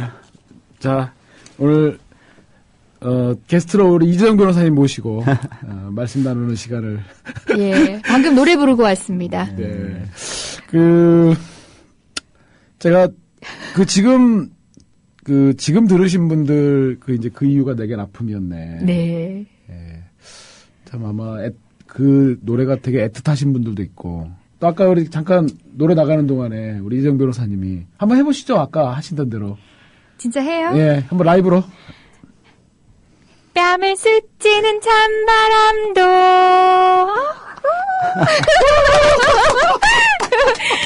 사람들이 이지연 씨 목소리하고 제 목소리하고 비슷하다고 올려주시길래 그냥 제가 따라해봤었어요. 근데 실제로 이재정 변호사 노래 굉장히 잘합니다. 참여연대 노래회 활동 오래 했고요. 참 좋다. 오래 했고. 그럼에도 불구하고 방금은 그냥 애써 그냥 웃겨 보이려고 못 불렀어요. 그래서 노래가 아까도 말씀드렸지만 굉장히 올드해졌다고 얘기를 하니까 정작 PD님은 이 노래를 처음 들어보셨대요. 근데 여기 계신 우리 어르신들 응사세대. 너무 심하신 거 여기 아닙니까? 앉아있는 저희 변들 3명은 응사세대인데 응사세대는 되게 환호하면서 들었어요. 얼마 만에 듣는 노래야 네. 이러면서. 아까 그 노래 나가는 동안에 우리 예. 이재정 변호사님께서 기타도 아주 좀 치신다고 그래서 예, 뭔들 못할까요? 예. 기회가 되면 예, 우리 예. 언제 한번 기타로 이재정 변호사님의 그 노래를 라이브로 한번 들어보는 예, 언제든지요. 그런 시간도. 예, 네. 원하신다면. 네. 저는 기타 잘 치는 사람들 너무 부러워요. 예. 저는 다룰 수 있는 악기가 아무것도 없어요. 일단 아마- 리코더? 리코더도 안 한 돼? 지가 오래돼가지고요. 그것도 어려운 악기예요. 노년에 예. 진짜 외로울 것 같아요. 뭐 취미도 없고 뭐 그때도 집회 나가야죠. 노후 대비를 위해서 악기 하나 다루셔야겠어요. 아니, 제가 예전에 구속영장 실질심사 들어가서 했던 사건 중에서 그 시위에 상습적으로 참여하시는 자기가 관련된 이슈도 아닌데. 네. 그걸 영장에다가 뭐라고 써놓은 줄 압니까? 뭔데요? 바쁠땡이라고. 아, 맞다. 경찰들이 그렇게 쓰잖아요. 네. 아. 경찰이 자기 이슈도 아닌데, 뭐 등록금 집회, FTA 집회 나올 상습적으로 참여하는. 아니, 자기가 지지하고 네. 또 생각이 맞으면 나가면 되는 거죠. 피의자는 속칭 바쁠땡이다. 이렇게 써놨더라고요. 제가. 바쁠때기? 어머. 그 정말 논란이 됐었어요. 공식 문서예요? 그렇습니다. 아니, 이건 정말, 아까 우리 홍준표, 그 양반 얘기도 했지만, 개는 지져도 뭐 국민을 개에 비유하는 거나, 예. 진배가 없습니다. 그러니까요. 어떻게 국민들을 위해서 존재하는 그런 공공기관이, 경찰하고 공공기관이 국민들을 상대로 바쁠때기니 하는 그런. 옛날 대학생들은 진짜 자기 관련된 이슈 아니어도 항상 나갔죠. 왜냐하면 대학생들의 의무라고 생각했던 거잖아요. 그렇죠. 젊은이들의 의무였죠. 뭐 철고촌 뭐 이런 데 다 갔죠. 가야 된다고 믿었던 예. 거고 또 사실 그게 맞는 거죠. 같이 사는 세상인데. 배워서 남 줘야 되니까요. 그러니까요. 배우는 학생으로서는 응당할 일이죠. 제가 잠깐 이거 해야 되는데. 슬라진 님이 댓글을 읽어야 되는데 이 얘기였어요. 슬라진 박주민의 님이 70.5. 어제 시청광장에 나가셨는데 대학생들이 초코파이 같은 거 나눠주고 이렇게 해가지고 너무 감사하다 이런 말씀을 올려주셨어요. 그래서 이거 좀 읽어드리고 말씀드리려고요. 잠깐 시간 뺏었습니다. 예. 예, 아까 그 핫팩하고 초코파이 연대를 뭐 기부금품 모집 등에 관한 법률인가요? 기부금법 관련해서 위반으로 고소하신 우리 정의로운 시민들 얘기했었거든요. 그 얘기하면서 아마 댓글 올려주신 것 같은데요. 박지민 변호사님이 이렇게 연대하는 얘기 올려주신 이 댓글 꼭 읽어주시고 싶다고 하셨어요. 예, 역시 진행은 제가 해야 매끄럽네요. 이광철 변호사님이 괜히 들이대셨는데 좀 아니, 시켜서 한 겁니다. 오해는 없으시기 바랍니다. 제가 뭐 이 방송을 접수하고자 뭐 이런 건 아니었던 거고요. 네. 이재정 변호사님 연애는 잘 못하는 것 같다는 댓글이 올라오는데 이거에 대해서는 나중에 따로 한번 시간을 내서 네. 노래를 듣고 그분을 좀 게스트로 모실까요? 그분을. 여러분들은 지금 이런 변이 있나를 듣고 계십니다. 예, 다음 우리가 준비한 이슈는요. 예. 뭐 빼놓을 수 없는 얘기죠. 뭐 귀에 딱지가 앉을 것 같습니다. 국정원 개혁특위 얘기. 얘기해야 되고 또 셀프 개헌도 나오지 않았습니까? 예. 국정원 전문 변호사님 이광철 변호사님이 눈빛 주셨습니다. 네, 제가 귀가 빨개지셨어요. 네. 이재용 변호사님 앞에만 서면 한없이 초라해지고 작아지는. 예. 글쎄요. 걱정은 이제 여야가 합의해서 민주당이 요구했던 두 가지 이슈 중에서 국정원 개혁특위는 가동을 하고 네. 그리고 특검은 계속 논의를 한다. 그래서 그러한 합의를 해준 그 민주당의 멍청함. 한참 동안 얘기했었죠. 그렇죠. 그리고 그래서 제가 닭주당이라 이제 그런 말씀도 드렸던 게 있고 그래서 지난 방송에 그랬죠. 그 국정원 개혁특위가 지금 가동돼서 지금 활동을 하고 있고요. 네. 그래서 지난 월요일하고 화요일 날 공청회가 있었습니다. 그래서 월요일 날은 국정원 등 국가기관의 그 어떤 그 공정성, 중립성 확보 방안에 대해서 전문가 4사람이 개혁특위에 가서 공청회하고 질의응답을 했고요. 화요일 날은 그런 국정원 등 국가기관 등에 대한 의회 통제 방안에 대해서 또 여야가 추천한 4명의 전문가들이 가서 공청회가 있었습니다. 예. 그리고 개혁특위 이제 이 공청회 결과들을 받아들여서 합의했던 뭐 댓글 문제라든지 이런 부분들에서 여야가 이제 국정원 개혁에 대한 방안들을 내오고 뭐 오는 걸로 그렇게 합의는 되었고 거기에 따라서 지금 이제 공청회 또 이제 입법 작업들 해 나가고 그 과정에서 국정원이 개혁특위에 소위 말하는 셀프 개혁안을 예. 보고해가지고 국정원의 어떤 그런 정치 개입의 그런 것들을 근절시키는 방안으로 무슨 준법 통제처 뭐 이런 것들을 만들고 그리고 그 부당한 명령에 대해서 뭐 그것들을 거부할 수 있는 뭐 그런 권능을 주고 무슨 뭐 어디에 뭐 신고할 수 있는 신고센터를 개설하고 뭐 댓글 같은 경우에도 뭐 대한민국의 정통성을 부인한다든가 뭐 북한에 뭐 저기에 추종한다든가 그런 부분에 한해서 댓글을 달 수 있도록 하고 소위 말하는 국정원 연락관 제도도 정당과 언론사에 대한 그런 그 연락관 파견 부분들은 앞으로 중단하고 그렇지만 국가기관에 대한 공공기관에 대한 연락관 파견은 계속하겠다. 이런 식의 이제 셀프 개혁안들을 보고를 했었죠. 예, 그래서 지금 활동을 하고 있습니다. 어쨌든. 국정원의 셀프 개혁안에 대해서는 어떻게 보시나요? 민변에서 또 공식적인 입장을 내놓기도 했던 것 같은데요. 우리 현직 사무처장님이시니까 일단 이거 뭐 관련된 검토안을 한번. 성명을 민변에서도 발표했죠. 예. 뭐 지금 이광철 변호사님이 말씀하셨던 어떤 그런 흐름 속에서 사실 가장 우려되는 게 지금 대봤자 지금 국정원 셀프 개혁안 정도 수준으로 개혁이 되지 않을까 이런 걱정이 되는데 민변이 얘기했던 것 중에 가장 핵심은 지금 사실은 심리전을 긍정하면서 심리전의 존재 및 필요성을 긍정하면서 더욱 강화하겠다는 거고 새누리당도 이 입장입니다. 근데 실제로 현행 국정원법에 의하면 심리전이라는 것 자체가 불법이에요. 그렇죠. 근거가 없는 거죠. 근거가 없는 거죠. 하면 안 되는 거죠, 오히려. 근데 이거를 인정하겠다는 거하고 그걸 더 강화하겠다는 것이어서 이대로 가면은 사실은 국민의 의식에 대해서 꿈에 대해서 희망이나 뭐 여러 가지 어떤 심리적인 어떤 상태에 대해서 국정원이 개입하겠다는 거거든요. 더 열심히 하겠다는 겁니다. 그런 일을. 그래서 제가 비유했을 때는 도둑질 더 열심히 하겠다. 이런 걸 인정해달라라는 취지다. 이렇게 민변은 성명을 발표했습니다. 예. 지금 이제 먼저 저 댓글 얘기가 나왔으니까 심리전 얘기를 조금 더 해보면 국정원의 논리는 그렇습니다. 저도 이제 공청회 가 보니까 국정원의 논리는 지금 국정원법 제3조에 직무범위가 있거든요. 그 직무범위 가운데서 이제 그 국외 및 국내 보안 정보를 수집할 수 있도록 돼 있고요. 보안 정보의 수집, 작성, 배포. 그러면서 국내 보안 정보를 5개로 해놓고 있습니다. 대공, 뭐 그렇죠. 테러, 그다음에 무슨 중대한 뭐 산업안보인가 뭐 해가지고 5개 이렇게 돼 있고요. 정확한 무슨 저 대통령령으로 돼 있는 무슨 저 직무 이렇게 보안 정보 무슨 규정인가가 있어요. 거기 보면 그 보안 정보의 개념에 대해서 대한민국 국가의 안전을 위태롭게 하는 북한 반코 단체 및 이렇게 돼 있습니다. 그 추종자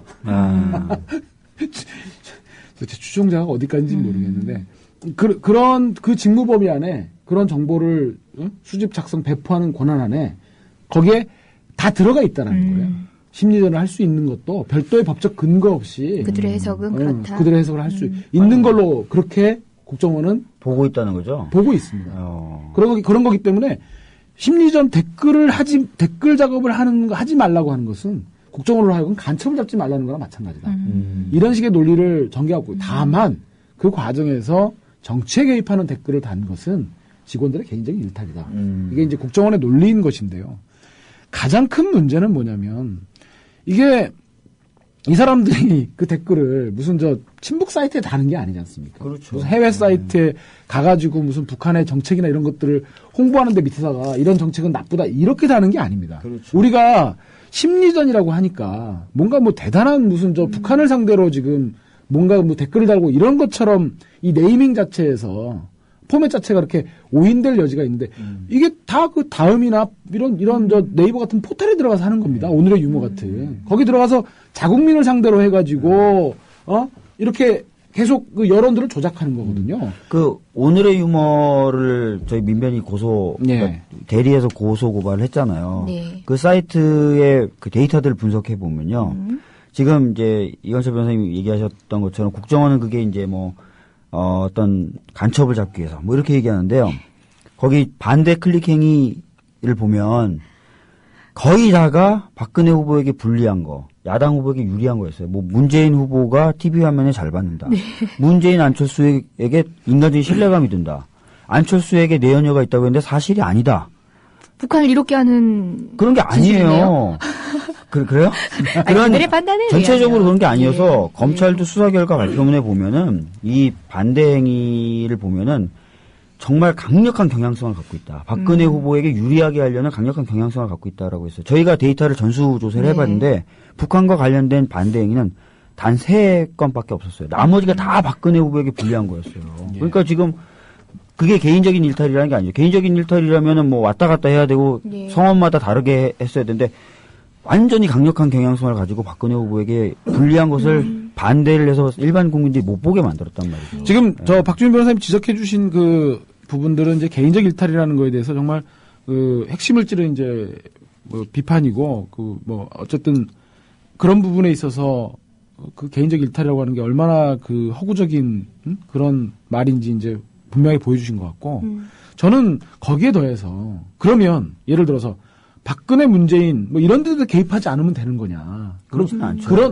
그런 댓글은 달아도 되는 거냐? 예를 들어서 북한이 말하는 그러니까 지금 국정원이나 이따 우리가 또 사이버 사령부 얘기를 하겠지만 이들이 얘기하는 천안함이라든가 NLL 문제라든가 연평도 폭격에 관한 문제라든가 이런 부분들에서 이런 건 달아도 되는 거냐? 그게 아닌 거죠. 그렇죠. 우리가 민주주의 사회에서 주권자가 주권을 위임해줘가지고 주권의 범위 내에서 위임을 해갖고 행정권도 있고 입법권도 있고 사법권도 있는 거 아닙니까? 네. 그 속에서 주권자가 실질적 모든 권력이 대한민국의 국민으로부터 나온다라고 하는 헌법의 1조 2항의 정신에 따르면 국민들의 자유로운 의사 형성에 따라서 그러한 여론들이 결정되고 그것들을 받아들여가지고 국가가 통치해 나가는 것이 맞는 거잖아요. 그렇죠. 지금 이런 식으로 해서 국정원이라든지 사이버 사령부가 댓글을 다는 거는 자기네들이 원하는 여론을 조작하겠다는 겁니다. 그렇죠. 그런 속에서 더군다나 그 지금 박주민 변호사 말씀하셨지만 예를 들어서 어떤 특정한 글이 올라왔다고 치죠. 연평도 포격에 대해서 뭘 분석했는데 북한을 막 엄청나게 비난하고 나쁜 놈들이다 국제법적으로 뭐 전쟁이나 마찬가지다 이런 글은 막 개입해가지고 찬성으로 해갖고 계속 그 일정한 공간에서 계속 노출되게 만들고 예를 들어서 북한을 좀 옹호하는 것 같지만 그래도 국제법적으로 여러 가지 문제들을 가지고 북한이 왜 그럴 수밖에 없었는지에 대한 어떤 그런 결과적으로 객관적인 학문적 어떤 그런 근거는 있지만 어쨌든 북한을 뭐 노골적으로 공격하는 것이 아닌 글들은 막 반대를 해가지고 그렇죠. 얼른 노출이 안 되게 사라진다면 그게 국민들의 자유로운 의사에 기반한 여론 이것들이 형성되어서 그것을 반영해갖고 하는 통치가 아니라 국가가 자기네가 원하는 여론을 사이버상으로 조작하고 왜곡해가지고 이끌어가겠다는 이거는 이게 민주국가라고 할 수는 없는 거죠. 그렇죠. 그렇기 때문에 댓글은 어떠한 경우에도 저는 달아서는 안 된다고 생각합니다. 차라리 그런 댓글을 달려면 뭐 적어도 만약에 그런 식의 댓글이 필요하다고 하면 적어도 국가에서 국가 홍보를 담당하는 특정한 뭐 예를 들어서 옛날에 공보처 같은 그런 조직을 만들든지 그래서 만들어가지고 국정홍보의 사이트를 만들고 그런 부분들 또 댓글을 달더라도 국정홍보처입니다. 뭐 예를 들면 저희는 저희 정부는 이거에 대해 이 문제를 이렇게 보고 있습니다. 라고 해서 명시적으로 국가가 그렇죠. 댓글을 단다는 걸 밝혀주든지 하는 식의 맞습니다. 적법성에 이런 부분들에 맞춰서 해야지 마치 일반인인 것처럼 예. 자기 신분을 속이고 그런 식으로 대대적으로 국가의 예산과 인원을 투입해가지고 이런 식으로 댓글을 다는 건 민주주의 원리에 저는 반한다고 보는 거죠. 예. 그렇죠. 그 격가지 얘기인데요. 그 민병두 민주당 의원이 뭐 미국의 사례를 들면서 미국 경우는 긴급한 경우가 아니면 미국민을 상대로 심리전을 할 수 없고 또 CIA 그 중앙정보국 종사자들은 정당이나 단체의 페이스북 등을 리트윗해서는 안 된다라는 게 있대요. 거기에 대해서 뭐 권성동 새누리당 의원인가요? 유기준 새누리당 의원 측에서 한 얘기가 잘못 알고 있는 거다.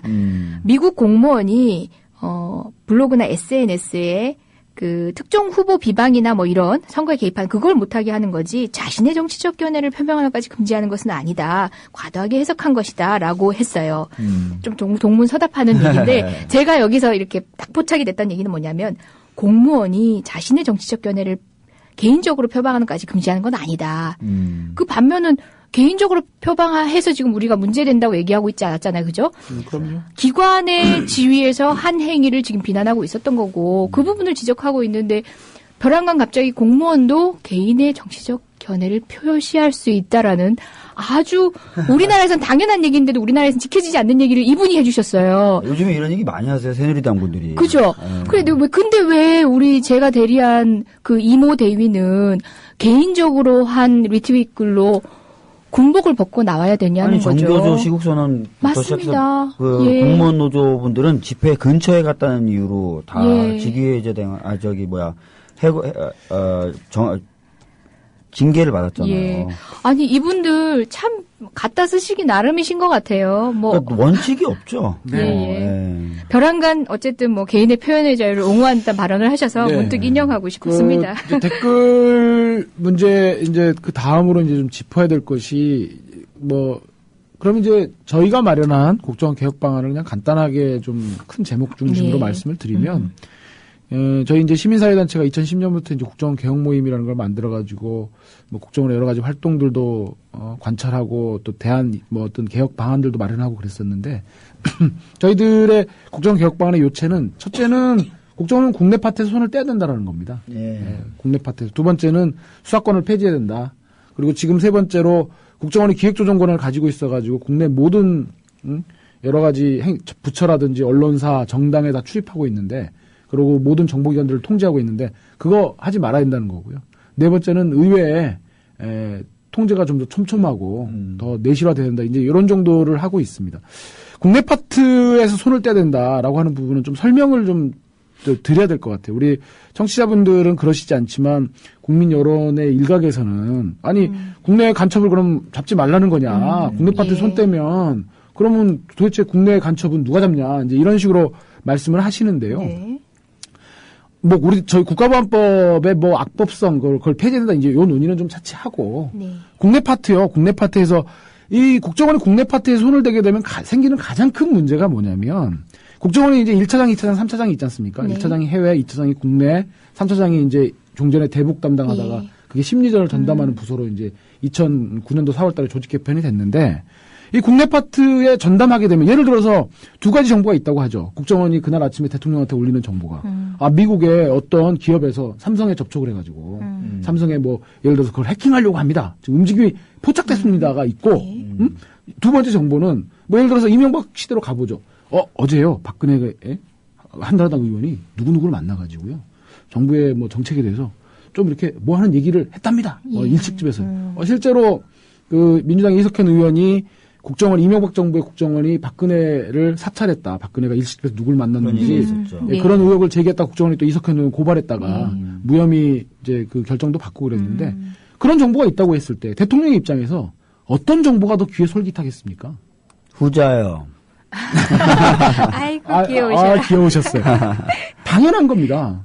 아니, 대통령으로서 늘 공격과 비판에 시달리는 그런 자리에서 자기의 정치적인 그런 부분들을 위협하는 정적에 관한 정보가 예. 당연히 대통령도 사람인데 그럼요. 예. 그럴 수밖에 없습니다. 그러면 국정원 직원들은 더군다나 공무원들은 이 인사에 목을 매지 않습니까? 네. 그리고 국정원은 대통령한테만 충성하면 되죠. 그렇죠. 그러면 대통령이 더 좋아하는 정보를 더 열심히 수집하고 그 관심, 대통령이 가려운 등을 긁어주는 게 국정원으로서는 당연히 그럴 수밖에 없습니다. 또 그리고 그런 사람들이 더 승진도 잘하고 더 높은 자리 가고 대통령하고 더 물리적 지근거리에서 더 많은 얘기를 나눌 수 있는 그렇게 되는 것이 생립니다.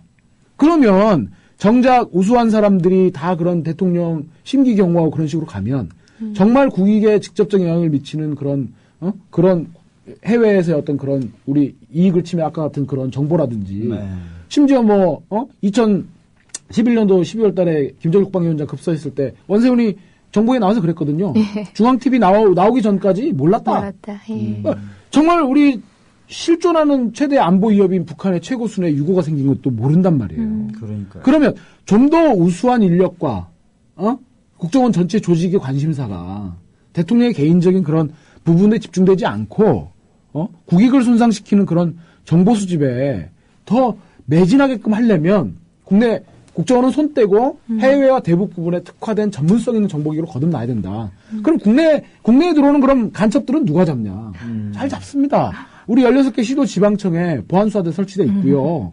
다 그 보안수사대 인력들이 대부분 진짜 국가보안법 사건 수사하고 그렇죠. 그렇게 갖고 있습니다. 그럼 그렇게 하면 되는 거고 국정원이 과거와 같이 정치인들 뒤따라다니고 이렇게 연락관 운영하면서 기자들이라든지 공무원들에게 공포감을 실제로 김용판 사건의 증인으로 나왔던 서울지방경찰청의 정보계장이라는 사람이 그런 말 했었어요. 연락관하고 뭐 이렇게 수사 상황을 공유하지 않았냐라고 하면서 그런 질문이 오고 가는 과정에서 뭐라고 그랬냐면 연락관은 우리한테 이거다. 우리 승진을 못되게 할 수 안 되게 승진을 시켜주진 않아도 못되게 할 수 있고 우리한테는 정말 무서운 존재다 이런 식으로 얘기를 했거든요. 그래서 어쨌든 국내 파트에서 손을 떼고 국정원은 대북과 해외에 특화된 순수한 정보기관으로 거듭나는 것이 국정원 개혁의 저희는 첫걸음이라고 생각을 하고 있습니다. 세계적으로도 좀 국내 파트하고 해외 파트 나눠져 있잖아요. 당연히 그렇습니다. 미국의 CIA, FBI 이렇게 돼 있고요. 우리보다 안보 환경이 훨씬 더 열악한 이스라엘조차도 모사드와 신베트로 나눠져 있어가지고 모사드는 그러니까 정보기관이 이 밀행성이 좀 있어야지 뻑하면 정보기관이 나타나가지고 국민들 앞에서 원장이야 정무직이니까 국회에 오면 얼굴도 보인다 치지만 그때 한겨레 신문에도 여러 신문들의 남재준 원장을 포진하고 있던 주위에 경원들 다 나왔지 않습니까? 이렇게 정보기구가 정치의 한중심에 서고 이러는 게 정상적인 게 아니거든요. 그렇죠. 얘기를 조금 모아보면요. 지금 현재 국정원 개혁의 방향에 대해서는 저희가 저번 방송에서도 계속 얘기했었고 했습니다. 근데 지금 개혁특위가 만들어져서 셀프 개혁안에 대한 얘기도 간략히 했는데요. 개혁특위가 지금 난항인 상태고 특히 또 사자회담에서 합의한 기조들조차도 새누리당은 전적으로 지금 반대 뻘소리를 하고 있잖아요. 네, 그렇습니다. 합의한 기조의 절반도 못 따라가고 있는데 결국은 참고인으로 어쨌든 관여도 해보시고 제가 TV에서도 얼굴을 뵌 것 같은데요. 어떻게 보십니까, 이광준 변호사님? 저는 이제 가서 봤더니요, 굉장히 분위기도 산만하고, 집중도도 없고, 또 새누리당 쪽의 질문들은 다 물타기, 발목 잡기, 그런 데 관심이 있었고요. 심지어 새누리당이 추천한 한 그 전문가분은 나오셔가지고, 지금 댓글 사건으로 재판받고 있는 것 자체가 이해가 안 된다. 이런 말씀까지 공공연히 대면, 정말 이게 국정원 개혁특위에서 우리가 무엇을 얻어낼 수 있는 것인가. 저는 의문이 들고요. 저는 그 민주당에 참 촉구하고 싶은 것이 민주당이 이렇게 정말 무능력하게 질질 끌려가면서 아무것도 얻어내는 것 없이 이렇게 개혁특위 같은 거 만들어가지고 이렇게 알리바이나 남기려고 하는 이런 자세는 좀 버리는 게 좋겠어요. 아니 근데 그것뿐만 아니라 사실 예산안하고 법률안을 다 넘겨준 거잖아요. 이번에 해주겠다고 하면서 받았는데 그거 자체가 지금 이렇게 안 되고 있으니까 지금 법률안도 문제 있는 법률안들 막 올라오고 있거든요. 새누리당이. 그러니까 예를 들어서 야간에 집회 시위 제한하는 거라든지 또는 경찰관 직무집행법이나 경찰관법에다가 대테러 정보활동으로 하는 걸 넣는 법안이라든지 이런 것들이 막 올라오고 있어요. 차라리 민주당이 이걸 특검을 해가지고 끝까지 안 받아줬어야 되는데 개혁특위가 지금 이렇게 돼가고 있다고 하니까 더 답답하네요. 그러니까 저는 개혁특위를 통해서 뭔가 의미 있는 개혁안이 나올 것으로 보지는 않고요. 더군다나 국정원이 염원하는 댓글 작업의 법적 근거나 마련해주는 오히려 그런 정말 후퇴의 어떤 그 자리를 제공해줄 수도 있다라는 생각이 들어서요. 저는 차제의 민주당이 조금 더 단호한 모습을 보였으면 좋겠어요. 깨고 나오는 건 어려울까요? 민주당으로서는 개혁특위 제대로 안 된다. 이게 뭐냐. 근데 민주당이 참 그 첫 단추를 잘못 깬 게요. 예. 어쨌든 뭐 박 변호사님 말씀하신 것처럼 그렇게 법률안과 예산안과 연계시키지 않고 그걸 해준다라는 걸로 받아왔기 때문에 그렇죠. 이제 와서 국정원 개혁특위를 민주당이 깨는 것은 민주당은 정말 개도 잃고 구럭도 있는 거죠. 명분도 잃고 실리도 못 챙기고 저는 그래서 뭐 지난번 방송 때 민주당을 좀 가혹하게 비판을 했는데 정말 민주당이 좀 일관성과 좀 단호함을 가졌으면 좋겠습니다. 사실은 정말 현실적으로 127석을 민주당이 갖고 있는 정당이기 때문에 우리가 국회라는 그런 공간 속에서 민주당의 역할을 사실 기대할 수밖에 없잖아요. 그렇죠. 비판하더라도 민주당이 더 잘해주기를 바라는데 민주당이 이렇게 무능하고 질질 끌려다니면서 이슈를 주도하지 못하고 아무것도 이렇게 좀 국정원을 통제할 수 있는 장치들을 마련하지 못하는 이런 현실 속에서 과연 개혁특위에 질질 매여 있는 게 과연 맞는 건지 깊이 고민하고 전면적인 민주주의 위기의 이런 국면에서 전면적인 그런 좀 명운을 거는 좀 싸움을 했으면 좋겠다 이런 생각이 좀 듭니다. 그러게요. 지난 방송에 이은 우리 이광철 변호사님의 그 제1야당에 대한 강력한 주문과 분노가 있으셨습니다. 저희 뭐 유사한 사례이긴 하죠. 그 다음 이야기로 넘어가 보면요. 그 사이버 사령부 관련한 수사 결과 발표가 있었지요. 지난해 대선 기간 중에 벌어진 국군 사이버 사령부의 정치 댓글 작업에 대해서 또다시 개인적 일탈 행위라는 중간 수사 결과가 나왔죠. 꼬리 자르기라는 비판이 거센데요. 결국 그 사이버 심리전 단장을 이제 최종적인 어떤 책임자로 보고 겨우 상급 공무원인 군무원인 이 이모 심리 전단장을 어쨌든 뭐 정치관여, 증거인멸 교사죄 등의 혐의로 형사 입건을 하고 요원들 한 10여 명만 불구속 기소 의견을 했다네요. 그 이상의 어떤 지휘 체계에 대해서는 수사도 미진했을 뿐만 아니라 수사 결과 발표에 있어서는 좀 무리해서 잘라냈다는 느낌을 감출 수가 없어요. 관련한 얘기를 조금 해보겠습니다. 예, 일단 저는 군을 잘 몰라요. 군 체계를 잘 모르는데 사이버 심리전 단장이라는 사람은 이제 상급 군무원이래요. 제가 생각하기에도 2급이 그 위에 있고 1급이 그 위에 있는데 군이라는 데는 다른 공무원 조직보다 더 엄격하지 않습니까? 보고와 지휘라는 게 보다 엄격한 이 체계 하에서 왜 상급 공무원께서 또 개인적으로 그렇게 일탈을 하셨을까 하는 의문은 저같이 군을 잘 모르는 일반 국민도 당연히 이재정 변호사님께서 모르는 것도 있습니다. 그렇습니까? 겸손합니다. 모르는 거 모른다고 얘기합니다. 예. 이게 납득할 수 없겠죠. 많은 국민들이 납득하지 못하고 있습니다. 특히 또 정작 이 행위를 했었던 당시에 사이버 심리 전단장이었나요? 이렇게 표현하나요? 직급 체계가 뭐죠? 사령관. 사령관. 그죠? 그렇죠. 전단장은 사령관. 상급이고 사령관이었던 사람이 지금 현재 청와대에 계십니다. 그러게요. 그 연재욱 국방 비서관이죠. 예. 그 사람에 대한 참고인 조사 1회만 있었다고 언론으로는 전해지고 있는데요. 통상적인 어떤 군체계 하에서 과연 그 사람이 피의자의 신분이 되지 않았다는 게 수사 당사자, 수사 주체로서 최선을 다한 수사였는지 의문이거든요. 어떻게 생각하세요? 일단 말씀하시죠. 서로 양보하고 계십니다. 아니라 이재정 변호사님 적절한 지시가 없어서 그래요. 아, 그래요? 그러니까. 이렇게 셋이 진행하는데도 지시가 있어야 되는데.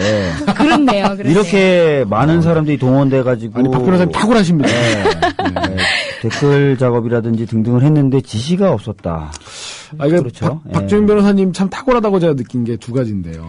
어떤 겁니까? 귀가 솔깃한데요? 그러니까 지시를 해달라는 이재정을 향한 이 힘심을 아이고, 내 죽어. 표현하면서 두 번째 이 상황에 대한 적절한 예시를 딱 드시는 그런 점에서 방금 전에 그 말씀이 참 탁월했던 것 같아요. 충성심도 보여주고 방송에 이렇게 매끄러운 진행. 그렇죠. 감사합니다. 그래서 그래서요. 말씀하십시오. 그러니까 지금 이제 아마 이제 저도 좀 그런 감이 있어요. 그러니까 국정원 이렇게 대선 개입 부분에 뭐 댓글 달고 이런 여론 조작했던 게 이제 아무래도 저희가 국정원 쪽에 이제 많은 관심을 갖고 있다 보니까 네.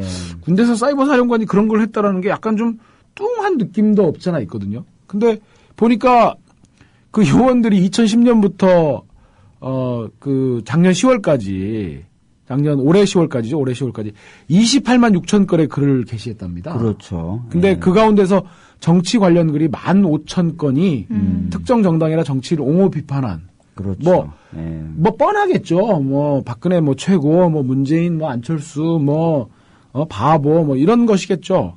이제 그 15,000건 중에서 특정 정당이나 정치를 옹호 비판한 글이 2,100건이라는 그런 게 이제 수사 발표고 예. 발표 내용의 핵심은 아까 이재정 변호사님 말씀하신 것처럼 심리전 전단장이 개인적 일탈을 했다는 그런 건데 일단 뭐 누구나가 다 그렇게 생각을 하시겠지만 지금 우리 세 사람 사이에서도 지시와 또 이렇게 전문 방송인과 아마추어 방송인 간의 예. 지휘 감독 그렇죠. 체계가 예. 발동이 되는데 예. 군이라고 하는 체계에서 더군다나 그 진성준 의원이 최근에 밝혀낸 사실에 의하면 그 군 사이버사의 그 요원들이 2010년에 7명, 2011년에 8명, 그렇죠. 2012년에 네. 79명을 늘렸다는 거거든요. 예. 이게 거의 국정원에 맞먹는 수준이라는 예, 건데 예. 그런 인원을 늘려가지고 대선에 임박해서 예. 늘려가지고 그 이런 정치 관여글을 했는데 그 사이버 사령관이나 그 상해 국방부 장관은 알지도 못했다. 라고 하는 게 상식적으로 납득이 안 되는 거잖아요. 실제로 원세훈 전 원장의 재판 과정에서도 원세훈 전 원장도 심리전단을 계속 늘려왔지 않습니까? 예. 그리고 2012년 2월에 최종적으로 그 사이버 팀을 4개 팀 70여 명을 늘렸는데 그 과정을 다 이명박 대통령에게 보고했다고 얘기를 했어요. 그럼 당연히 그 사이버 사령부에서도 이렇게 확충하고 했던 거 그 윗사람도 안다고 봐야 되는 네. 거죠. 근데 정작 또 2단장, 그러니까 가장 윗선으로 지금 지목되어진 2단장은 억울함을 표시했다고 JTBC 방송에서 네, 아마 그렇죠. 보도가 된 것 같더라고요. 그리고 뭐 사령관하고 국방부 장관한테 보고했다. 그리고 보고 그렇죠. 내용은 당연히 청와대에도 들어간다라고 밝힌 바 있습니다. 그리고 진성준 의원이 밝힌 바로는 압수수색한 결과 그 컴퓨터에서 청와대에 들어가는 보고서가 나왔다라고 지금 진성준 의원이 얘기하고 뭐 나왔다는 제보를 의혹이 있다. 받았다. 그런 제보를 이런 받았다라는 얘기를. 식으로 얘기를 하고 있어요. 그래서 그 윗선까지 다 어떻게 보면은 체계적으로 연관이 돼 있다고 볼 수밖에 없는 그런 여러 가지 정황이 있는 거죠. 여기서 이제 또 한 가지를 짚어야 되는 게 이 정보기관들 상호간에 다 업무 협조 이런 건 당연히 이루어지는 거고 그 피라미드의 꼭지점에 국정원이 있는 그렇죠. 거거든요. 그게 이제 국정원의 업무 아닙니까? 그게? 기획조정권한이에요. 네. 그게. 그리고 이런 사이버 뭐 댓글이라든지 심리전의 기본적인 골격과 체계는 다 국정원의 그렇죠. 지휘와 네. 감독이 있을 것으로 이렇게 보고 실제 기획조정권한이 그런 식으로 행사가 되는 거거든요. 맞습니다. 그리고 예. 그 국정원은 아까 박주민 변호사님 말씀하셨지만 대통령에게만 충성하는 조직이고 예. 과연 국정원이라든지 사이버 사령부의 이런 행위들이 대통령과 연계되지 않고 이루어진다고 하는 것은 있을 수 없는 일이죠. 네. 그리고 또 우리가 좀 심각하게 생각해야 될 게요. 국정원 대선 개입도 큰 문제인데요. 군이 정치에 개입했다는 거는 굉장한 일입니다. 네네. 이거는 사실은 군대가 정치에 개입하지 못하게 하려고 그렇게 많은 사람들이 피를 흘렸던 거거든요. 네. 그래서 결국 87년에 어떻게 보면은 문민화를 예. 이룬 거예요. 87년 예. 6월 항쟁을 통해서 문민화라는 걸 이뤘는데 사실은 그 문민화조차도 지난 정권과 이번 박근혜 정부가 짓밟았다라고 평가를 예. 할 수 있는 거예요, 이거는. 예. 이걸 단순히 뭐 개인적인 일탈이다, 웃기는 뭐 그런 얘기들을 하고 있는데 이거는 민주주의의 근간을 흔드는 거고 그 중에서도 어떻게 보면 문민화라고 얘기했었던 그런 부분조차도 짓밟은 거예요. 이거는 굉장한 이슈입니다. 이거는 국정원 대선 개입에 버금가는 정도가 아니라 더 큰 겁니다. 어떻게 보면. 지금 정작 그 심리전의 양태를 보면은 저희가 국정원 댓글 사건에서 보는 그런 방식 아니겠습니까? 뭐 김대중 노무현 이름만 들어도 이가 갈리는데 문재인이라니라든지 또는 뭐 손학규 상임고문이 대선 후보 경선 당시에는 이제 어쨌든 유력한 야당의 몇몇 후보 중에 하나였으니까 그를 상대로 한 또 뭐 포퓰리스트 뭐 이런 포스트를 만들어서 인터넷에 게재하기도 했고 라는 내용들을 보면은 특정 정치 세력에 대한 판단을 군 스스로가 했다는 거잖아요. 조직적으로. 그럼 군이 정치적 판단을 하면 뭡니까? 자기는 지금 군인을 그러니까 군 세력 그러니까 군인을 가지고 있는 무력이라고 합니까? 뭐라고 합니까? 갑자기 단어가 생각이 안 나네. 뭘 생각하세요? 좀 세련돼 보이세요? 군이라는 것은 저희 뭐 아마추어 방송이니 뭘 하겠습니까? 아이 참. 결국은 군이 판단을 하고 조직적으로 개입한다는 것은 그건 또 다른 의미의 쿠데타를 상정할 수도 있는 것 아닙니까? 군의 정치 개입이라는 것은요. 정말 정치적으로 후진국에서만 가능한 거고요. 이게 있으면 안 되는 거예요. 물론 뭐 정보기관이 한다는 것도 안 되는 건데 정보기관이 정말 필요한다면 뭐 백보양보 할 수 있다고 쳐도 군이 정치에 개입했다? 이거는 수평적으로 평가를 할 수 없어요. 동일한 선상에서 평가할 수 없습니다. 그래서 저는 보수 언론들도 정신 좀 차려라. 이거 군이 정치에 개입하고 정치적인 댓글을 쓰고 정치적인 어떤 영향력을 행사하려고 했었던 것에 대해서 변호해 주려고 하면 안 된다. 보수 언론들도. 여기서 명확히 선을 그어야 돼요. 예. 그렇죠. 되려 보수가 비분관계해야 되는 상황 아닙니까? 이 사태야말로. 조갑재 씨나 이런 분들이 여기서 가만히 있으면 안 돼요. 이런 문제는.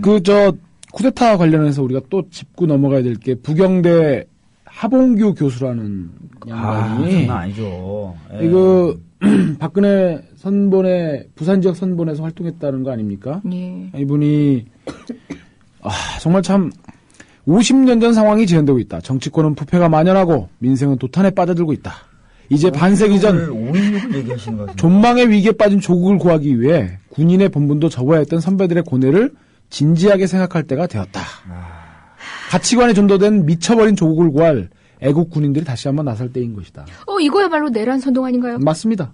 아니 이거 5.16 때 어떤 그런 박정희 전 대통령이 자기 행위를 정당화시켰던 그런 얘기 아니에요? 그러니까 이게 정말 심상치 않은 조짐을 느끼는 것이요. 군이 정치에 개입하고 특정한 정치 세력을 지지하는 보수적인 정치 세력들이 이렇게 막 쿠데타를 선동하고 그러면 만약에 예를 들어서 우리가 이제 박근혜 정권에 대해서 환멸을 느낀 국민들이 다음번에 우리가 지금 현재 야당을 또 대통령으로 또 그렇겠죠. 권력을 또 한번 줄 수 있는 것 아닙니까? 그렇죠. 근데 그렇게 되면 예를 들어서 대북 정책이라든지 외교 안보 정책이라든지 경제 정책이라든지 이런 것들에 있어서 기존의 정권과 박근혜 정권과 다른 길을 걸어갈 거겠죠. 그렇죠. 만약에 그런데 지금 현재 군에 이런 만연된 그런 정치적인 사고에 빠진 일부 군인들이 밖에서 이런 식으로 선동해가지고 그럼요. 이런 정권을 뒤집어야 한다. 애국군이 나서라. 이렇게 조갑제가처럼 그렇게 하면 우리에게 다시 쿠데타가 오지 말란 법은 없습니다. 물론 지금 현재 우리들의 민주 역량을 감안해 봤을 때 과연 쿠데타가 가당하겠냐 하는 뭐 지적도 있고 맞다. 또 쿠데타가 또 일어난다고 하더라도 우리가 막아낼 수 있다고 보지만 그 과정에서 또 얼마만큼의 또 피를 흘려야 하고 이런 걸 생각하면 지금 현재 박근혜 대통령이나 이런 분들이 이런 식의 발언들에 대해서는 강력한 의지를 표명해 줘야 되는 거예요. 예전에 조갑재 씨도 이런 비슷한 얘기 했었죠? 노무현 정권 때 실제로 쿠데타를 선동했죠. 제가 요거 전문 방송인님 죄송합니다. 아닙니다. 그래서 여기에 대해서 제가 오늘 아침에 전화 한 통을 받았는데요. 여기에 대해서 이제 진중권 교수하고 지금 정의당의 사무처장 서울시당 사무처장인가 서주호 씨라는 분이 계시는데 그분이 이제 트위터에 달고 이제 이 발언을 비판을 했어요. 그랬더니 이 하봉구 교수가 거기다가 진중권 서주호에게 보내는 공개 편지 그래가지고 당신들의 무식함으로 내 발언의 진위가 왜곡되고 그러면서 무슨 종북 어쩌고 저쩌고 하면서 또 종북. 이분에 대해서 이 두 사람을 공개적으로 종북으로 매도하면서 이렇게 한 거예요. 그래가지고 자기를 그렇게 종북으로 매도하면서 자기 쿠데타 발언의 뭐 진위가 뭐 이렇게 한 부분이 명예훼손이나 모욕이 되는 거 아니냐 그래가지고 특히 또 내란 선동하고 이런 부분에서 법적 조치가 가능하지 않겠냐 이렇게 한번 문의를 주셨거든요. 아니, 이런 부분들이 도대체 무슨 생각을 하는지 저는 모르겠어요. 이 하봉규라는 분이 그 머릿속에 들어가 보고 싶은 생각도 들더라고요.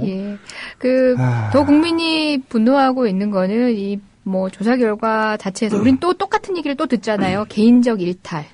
그다음에 또 정치적 중립 의무를 위반해서 대선 개입은 없었다라는 얘기를 듣고 있죠. 정작 이렇게 지옥 위마 같아요. 정작 아전인수. 부실한 아이고 하나 배웠네. 계속 반복하신다. 그 정작 이렇게 부실한 수사에서조차도 그 밝히고 있기를 심리전 수행하는 과정에서 정치적 표현도 주저하지 마라라는 지시를 직접 했다고. 이런 그게 부실한 수사 원세훈 전 결과에서도 원장의 나왔어요. 지시 강조 말씀에도 나와요. 예. 적극적으로 임하라라고. 네. 그런 것들이 과연 뭐 원스타? 뭐 사령관이면 원스타? 맞습니다. 예, 준장이에요. 준장, 원스타. 예. 부의사관이라고 하는데요. 그 한 사람이 무슨 부귀 영화를 보길래 아니면은 부귀 영화 좋습니다. 뭐 떠나서 자기의 정치적 견해를 정치적 입장을 옹호하는 세력을 돕기 위해서 그리고 그 밑에 많은 사람들은 그 한 사람을 보고 그런 위법 행위에 따랐다.